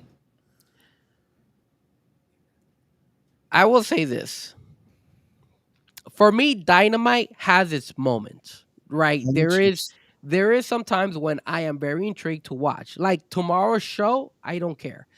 I'll still watch it. That one, I still watch Dynamite. So I'm still watching Dynamite because, sorry, Tony Khan, but there isn't that much to watch on a Wednesday. So I'm watching Dynamite. So that's why I still don't have Dynamite as my number 4. All right, you're number 4. And my number 4 would be NXT. Now, the reason I'm putting NXT is no disrespect to NXT, but NXT, and believe me, I was excited when I saw um, Ricky Starks make his way over to the NXT world. I think NXT has kind of pushed him a lot. I know that he's been doing a lot of things. I know he's the champion right now. He has the North North American American. Championship. But when I look at the male division in the NXT world, I still feel it's very weak. And that hurts that show in my eyes. I only watch NXT for the women. I mean, again, no disrespect to the guys, but I really do just watch NXT for the women. I want to see Julia. I want to see um, Sol Roca. I want to see Lola Vice. I want to see Stephanie Valquer. I want to see these women. I even like CC Dolan and the whole, like, I like all the women. The women. I wish they would just, and again, not to disrespect but Femi, Trick, Lexus King. I haven't seen the Dawn, obviously Tony D'Angelo, and whatchamacallit, the what's his name? God damn it. I even forgot his name. The one that was in AEW and made his way over. Not Lexus King. Ethan Uh, Page. Not Ethan Page. No, the other one. There's the other one that went over, because there's been like 5 guys that have made their way over to NXT from AEW, which is What am I Ricky missing? Stark. Ricky So Starks, we Ethan got Page, Ethan Page, Lexus King. Lexus King. This guy, he used to be in WWE, and then he went to AEW, and then he came back. What the hell? He had beaten Tony D'Angelo. Um, Damn it, guys in the chat, no doubt. Let me know if you can remember him. What is his goddamn name? God damn it. Um, do I have the roster on my? I forgot the name of the guy. Shit. Anyways, I had it in my top of my head, and now I'm having a brain fart. What the hell is that guy's name? Um. Anyways, long story short, he had a little run, and now he's been gone from NXT too. Oh, Sean Spears. Sean Spears. There you go. Sean Spears. So that's why I keep telling you, I feel like sometimes the male, But he's come back with his new faction. Sean Spears has. he hasn't been featured in, he wasn't in the last I don't think he was in the last NXT show. But it's like you don't get I don't get the same pop from the guys as I get from the girls, and that's why I still have NXT below as my 4th one. Just because of that. I think if NXT focused and just women, or maybe this whole TNA AAA thing might, give them some male wrestlers out there to kind of promote or at least push, maybe I'll be a little bit more intrigued. But right now, in my eyes, NXT number 4. All right, you're number 3.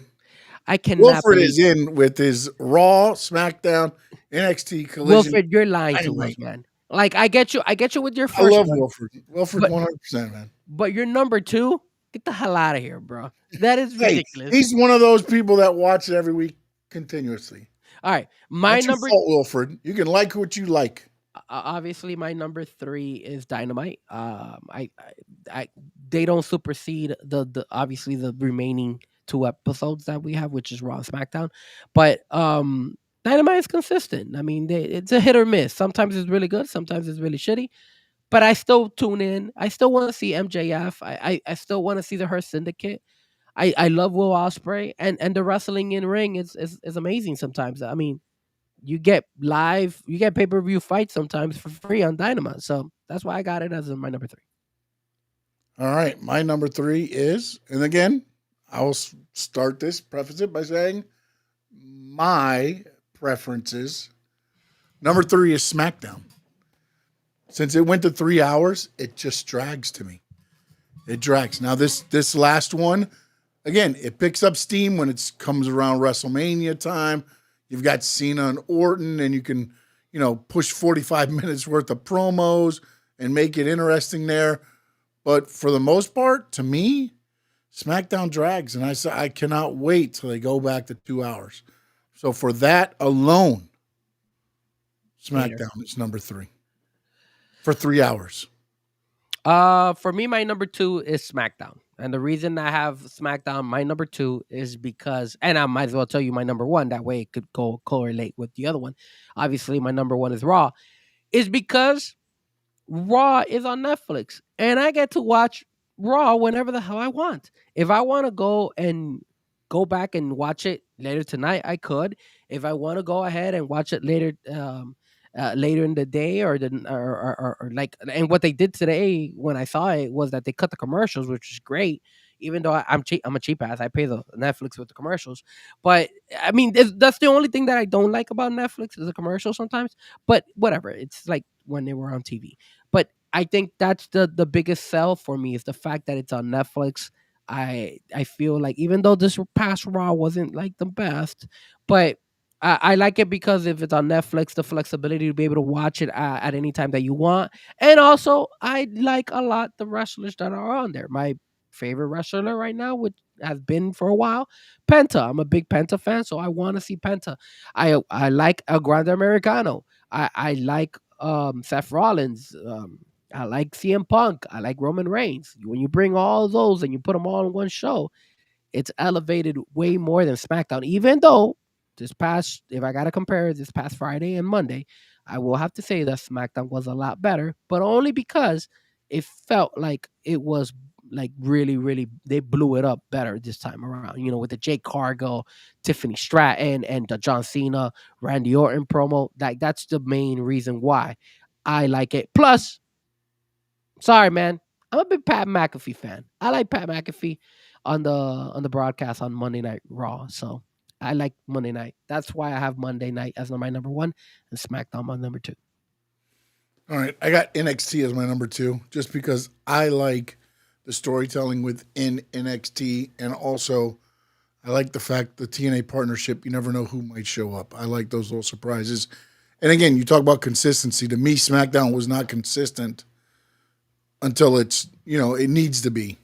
And that's where I think the SmackDown, to me, every Tuesday or Wednesday morning, depending on, how the show goes and things like that, I'll rewatch NXT just to see, what I miss and follow the storylines, and that's one of the things I like about that. And then Raw is my number 1 for the same reasons. I feel like consistently, episodic TV, they have got the blueprint for how it goes. Now, again, some shows are hit and miss, but usually they are telling the story and not just putting something on there to the where you're just like, oh, okay, well, I got to see that person. They're on there in a spot that means something, or it's going to build to something. You know what I'm saying? So that's to me where Raw goes number 1. Wilford said Mania was garbage. All In will be better. And again, man, I never have a problem with the AEW pay-per-views. They always deliver on pay-per-view. I never have a problem with their pay-per-views. My problem is always usually how they get there. Well, hold on a second, because you were not too satisfied with the last pay-per-view. You said that it was like a blown up Dynamite. Yeah. No, the last one was, but that was the first one they missed on. That's the first one. To me, they missed on it. And again, it just was, some of the matches just didn't feel pay-per-view-ish. And again, and maybe that's because AEW goes and spoils you with usually their stuff, and this one wasn't that, The matches were good. Performances were great. But it didn't feel like an AEW pay-per-view. But also, they were coming off of 3 weeks earlier? Everybody was on the DL for like 2 weeks because of all the stuff that happened at the last pay-per-view, So it's, you just can't do those back-to-back pay-per-views like that and think it was going to be a home run like they normally hit on pay-per-view. Question, man. What do you think about Wilfred's list? He has Raw number 5, SmackDown number 4, NXT number 3, Collision, I don't know why, number 2, and Dynamite number 1. I'll go back to his first comment he makes every time he comes on the board. AEW, AEW, AEW, AEW. I'm sure Wilfred is tired of the machine that is WWE. He sees AEW as the alternative. And again, wrestling-wise, if you like the wrestling, just the wrestling in the ropes, AEW is probably for you. But check this out. He has NXT as their number 3, so he actually likes NXT more than SmackDown. But NXT, if you had to look at those shows, which one is more AEW-ish than the others. NXT. NXT, yeah. Exactly. Yes, Wilford, we did see that Mexico sold out. Yeah. Now, Wilford, I'm not trying to throw, but do we know? Because I understood they didn't open up the whole stadium at the beginning. How much have they sold out so far, and or have they? Did they open it up and it sold out again? That was my only question on what the sellout is. Yeah, because I mean, I thought it was pretty cool that they sold out, but That's perfect. I love it. I don't think they, and it's not even like a pay-per-view. It's like one of those whatchamacallit? Like one of those Grand Slam ones. Slams, I think. Yeah, one of the Grand Slam ones. Try to see if I could find something on it. Wilford says 16,000, I believe. That's what Wilford is saying. No, that's perfect. If it was 6,000, 8,000, whatever it's going to be. I mean, however they open it up, I don't know how the seats sit. There, that's awesome, man. I'm glad. I'm proud. 16,000.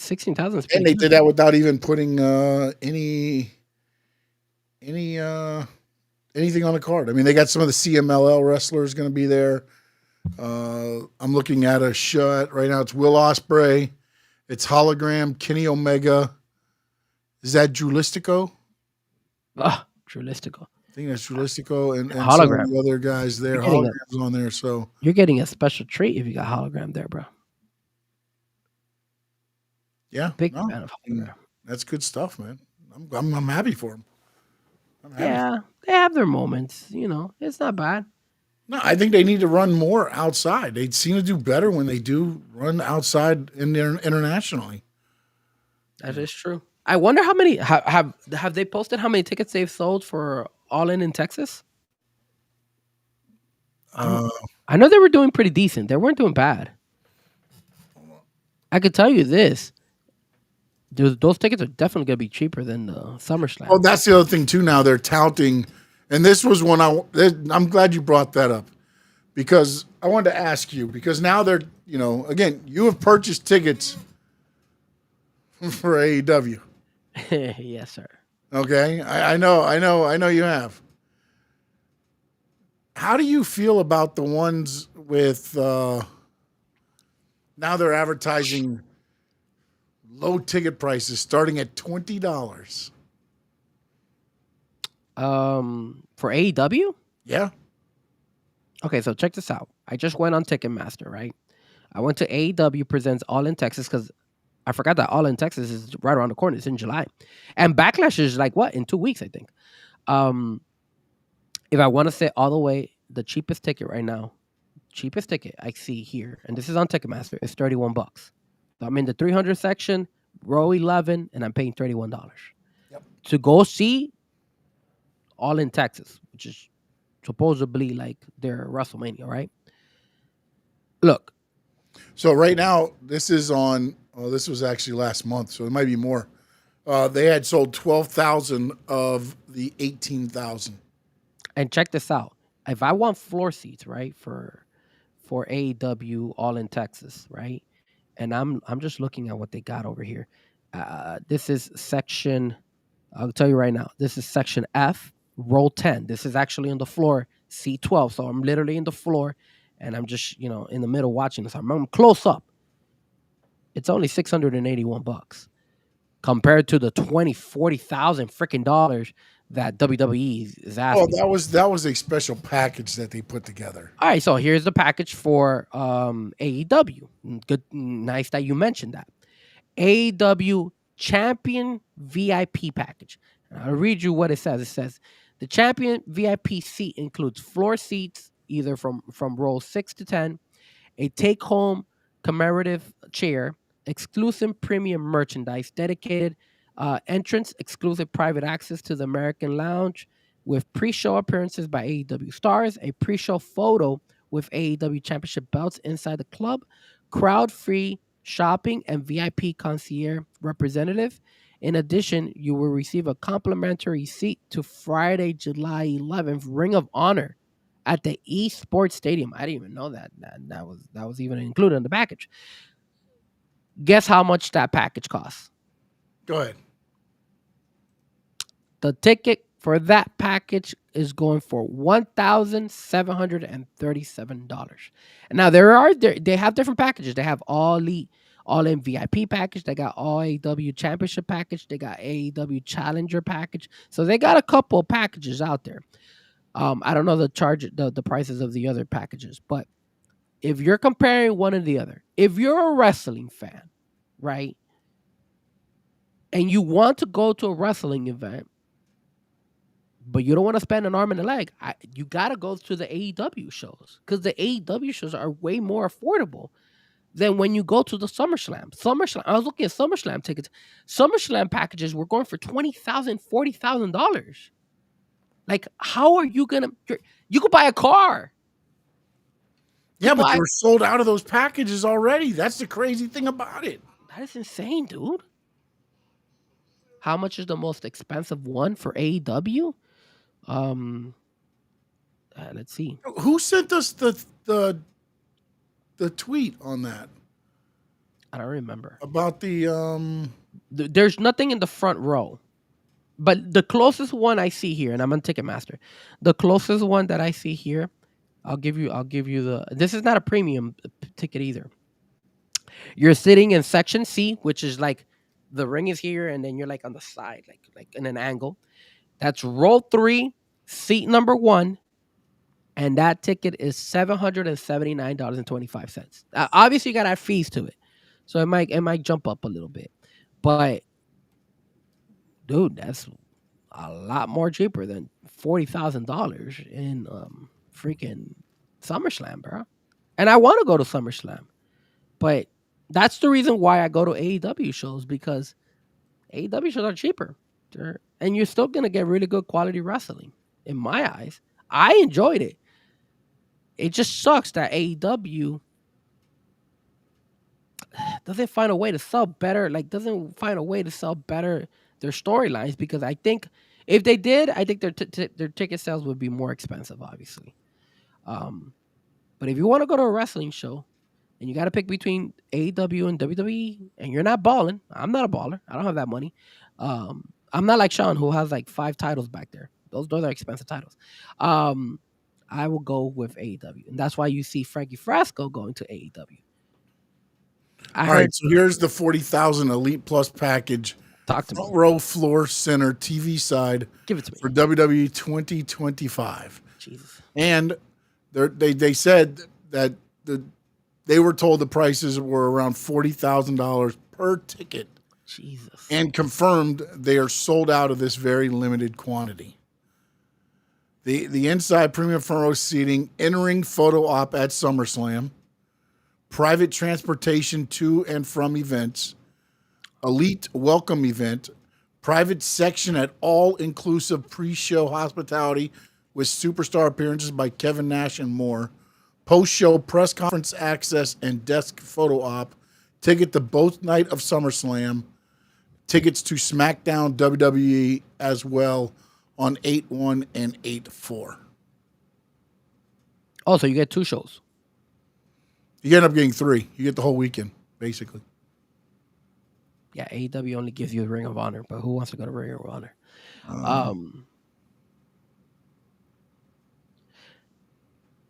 Yeah. And that's centered row. The non-centered one is at 32.5, and it's the same stuff. You're telling me you're paying $40,000 and they don't even give you a championship belt? Get out of here, bro. Well, they didn't say what they give you. You got the hospitality. You get to go to the hospitality stuff. Dude, I would never even pay this. Like, it hurt me reading that. freaking no doubt. Yo, Frankie had $40K in equity in his card. Nice. Yeah, I wish. I will tell you this.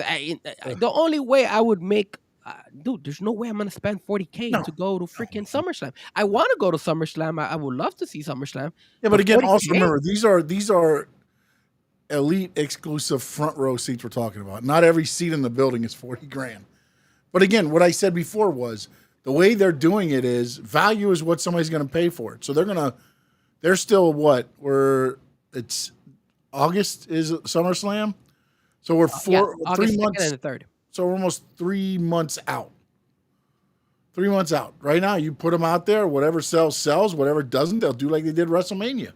They cut the price down right before the event, and people walked up and Wait, filled hold it on. up. Maybe what we could do, Sean, is you could probably put like how on Big O he has, hey, send us to Spain for the Dolphins.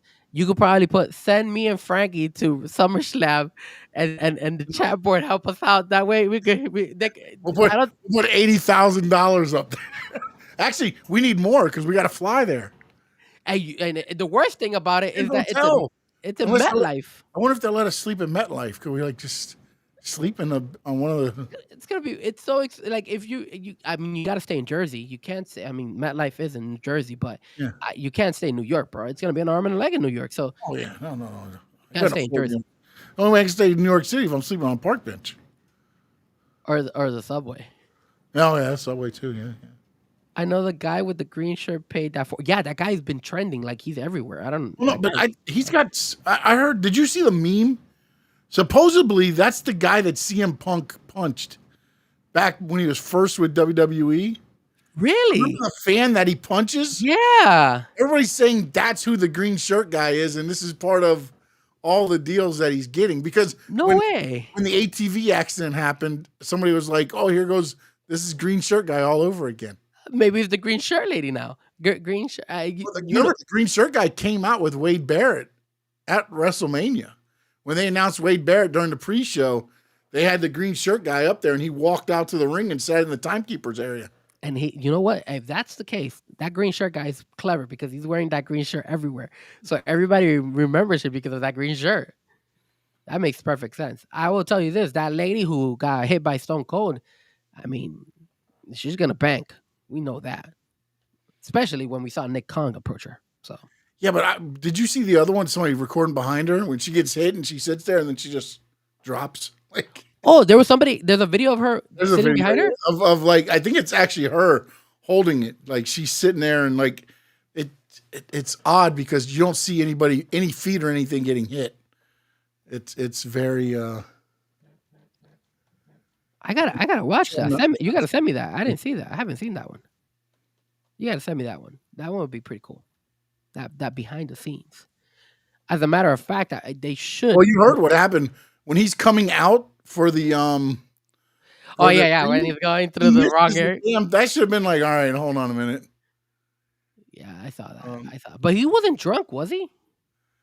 No. I don't remember. I don't think he was. Hold on a minute. Let me see if I can get this. Oh, you're gonna show it to the fans? I like it. Well, no, this is the green shirt guy. Oh, okay. The green shirt guy. Yeah, hold on. You know what I'm gonna do next time for the show? I'm gonna wear a green shirt. How about that? Spoil it for you guys. Spoiler. Green shirt Frankie right now. Maybe we'll get some views and be like, yo, I'm the green shirt guy too. While Sean finds what he's looking for. You guys can catch me on all social media platforms, Frankie Fresco. I am on Twitch, on X, on Facebook, on what is the other stuff? All the social media platforms. And then, of course, you got my YouTube channel, Frankie Fresco. Don't forget to go ahead, hit that like, hit the subscribe on both my channel and, of course, Stanley Media House channel. Still working on trying to bring Let Me Talk to You. I haven't forgotten about it, guys. It's just been very, very busy. And then I want to give a big shout out again to all the Twitch family that went out and supported Bounce. Shout out to Bounce. Shout out to Memo. Shout out to my boys, Mike Carbonell, Intake, all those guys, cool DJs that I always have a great time hanging with. Those guys it was a hell of a fun this past weekend, just going ahead and working with them and just, chopping it up when it comes to the DJ world. And shout out to the Miami Sharks. We won this past Sunday, late night. We were there. We were supporting my boy, DJ Immortal. So shout out to everybody out there. And of course, my biggest shout out is you guys, the people who tune in to the Squared Circle Digest every Tuesday night to watch Sean Stanley and the biggest draw in wrestling, Frankie Fresco. Look at Sean. He's so intense. Like, if you guys can't clip a photo of that and then post it on social media, because he looks like he's pissed as hell. Can't figure out how to get the damn screen here. Oh, damn it. I don't remember now. Right here. Jesus Christ. It says, No Doubt said, I called my wife Karen at the store the other day. That went over well with the crowd. She wasn't so happy. And then Memo writes, green shirt and the Ray Phoenix mask you bought. That's a good point. Maybe I could pull that off. But I didn't buy the Ray Phoenix mask. Is the Ray Phoenix mask on sale already? If it is, I have to purchase it. Okay, Sean, I see it. I see it for a split second. He's still trying to figure out production. Please help him out, production. Where do you see it at? On the bottom. Oh, okay. So now I just boom. Yeah, there you Oh, go. no, cancel, dummy. But where is it in the scene? No, it's not in the scene. I don't see it on the scene. I see it on the bottom, though. You have all the masks? What are you talking about? No, I do not have all the masks. I only have 2 Penta masks. And then I'm waiting for a Grande Americano mask. When I get the Grande Americano mask, I'll be wearing it. Just like I wore the Penta mask that day. That's just how I mean, what's wrong with wearing, what's wrong with collecting masks? I think, look, you can actually see it. Hold on, there's right there. That's the original Penta mask. And then the WWE Penta mask, you know? So, authentic, baby, authentic. All right, I think this is going to be it here. Here we go. I don't know if they're going to be able to hear us, though, but we're still on there. Show it. Let me know if you guys can hear us as we talk. Here we go. Here we go. Now, this is Green Shirt Guy, the lore of Green Shirt Guy, supposedly. Uh-oh. People all over the world are talking about, where professional wrestler CM Punk runs into the crowd. First, he backhands a fan, then smacks him in the jaw. That fan is Charles Schmidt. I tracked him down outside security after the show. Next thing you know, he comes at me, pops me, and my glasses go flying, and I go down to the ground. Watch closely now. You can see some fans heckling the superstar. Then you see Schmidt right behind him. Did you touch him at all? No, not at all. Did you see somebody touch him? I didn't see anybody touch him, but there were a bunch of people. The video shows what appears to be Schmidt touching the back of Punk's head. But take a closer look. The hand of another person actually touches the wrestler's head just before the blows. Here are some pictures. You can't really see any bruises, but Schmidt claims the confrontation broke his glasses. I did feel the tape go across the face. The Sacramento County Sheriff's Department took a report, but says there won't be an investigation because the fan didn't want to press any charges and didn't appear to be injured. WWE did release a statement saying WWE regrets that proper security measures were not in place, and CM Punk apologizes for reacting in the heat of the moment. Schmidt says he is a little upset with Punk, but really, he's just shocked. This is the moment people... Wow. There you go. There's actually another one. I thought that was the one where they actually show the green guy on with Wade Barrett. That's how I knew he was there. You know what? That guy's an asshole, bro. CM Punk, he did bump into CM Punk's back. He did. He hit him in the head. I don't think it was the another person. It was that guy. No, he hit him, but another person tapped CM Punk when he turned around and hit him. The other person was the second person. He was okay with the first hit, which was actually that guy.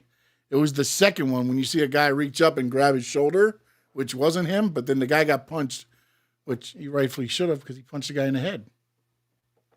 I mean, if somebody grabs you like that, wouldn't you go ahead and get upset too? Yeah, well, like No Doubt said, I would take a punch for a WrestleMania experience. It's not just a WrestleMania experience. He's had like front row in every pay-per-view. Dude, that would be badass. Oh my God. We have WrestleMania experience, SummerSlam, like, and think about it. Like, imagine they do more of these double shows. And they're like, yeah, here it is, you know? Here's more WrestleMania tickets. Here's SummerSlam tickets. Can't wait to see him at SummerSlam. Green Shirt Guy, if you are watching the show or could hear us, hook us up, bro. Me and Sean want to go. We'll bring you on, man. We'll bring you on. We'll pitch a tent in MetLife Stadium's parking lot. So I know Frankie already gave his. Go ahead, Frankie. Sorry, I didn't mean to cut you off. No, I was gonna say I would invite him to like a Chick-fil-A or something. On a Sunday. No, that's fast. Come on, Sean. The Mickey D's on a Sunday, but Chick-fil-A on a Saturday because that would be messed up. You just want to get back at him for him hurting CM Punk's. I will say this. I don't know if you're down, Sean, but I do have my friend Franco. He went to WrestleMania. I don't know if you want. If I could bring him. We could bring him on as a guest if you like, and he could give us the breakdown of his experience because he went. He fully was there. So if you want, did he do any of the other experiences throughout the weekend too, or was he just WrestleMania and chill? He did. He went to the cool thing about WrestleMania is from what I saw from his stories and what he was telling me was that there was a whole bunch of different wrestling shows out there. Oh, so yeah, GCW's there the whole week. He was at the GCW event, so it was pretty cool. But I could bring him if we bring him on. He could kind of give us a quick breakdown of his experience. Definitely, if you'd like to, bring him on. Have a chat with him. You can catch me at Stanley Media _11, Stanley Media House everywhere else on Facebook. The page to go and like is and follow Stanley Media House Network, and then also Stanley Media House Network on YouTube. Please subscribe and check out the content. Frankie Fresco, anything else? No doubt. Thank you. Memo, thank you. Sorry, I was drinking water. Terry, thank you. Wilfred Joseph, AEW, of course. Cleared School Mated. We thank you for joining us. Cap for Life, welcome back, my friend. Yeah, Cap. The Trappio was in. He was at Swerve's house. That's why he went in and went out. Yeah, he went in and went out. Probably went up in flames. Let's see here. What else we got? EA Minutes was in with us. Terry was in with us. We got to bring EA Minutes. Yeah, we got to bring EA Minutes on too. What else? Wilfred Joseph, he joined us earlier too. Anybody else? Trying to look. I'm trying to see. Bounce, appreciate you joining us. We did acknowledge you. Memo, we acknowledge you as well. And my papa. So thank everybody that was on with us today. Somebody just snuck in a comment. Best for last, your dad. Frankie didn't say anything. Green shirt is Colombian. Oh, boy. What is he talking about? Frankie? And with that being said, are you saying he got into the event through the air conditioner? In the words of the great Gordon Soley, so long from the Sunshine State. Such an ass. You.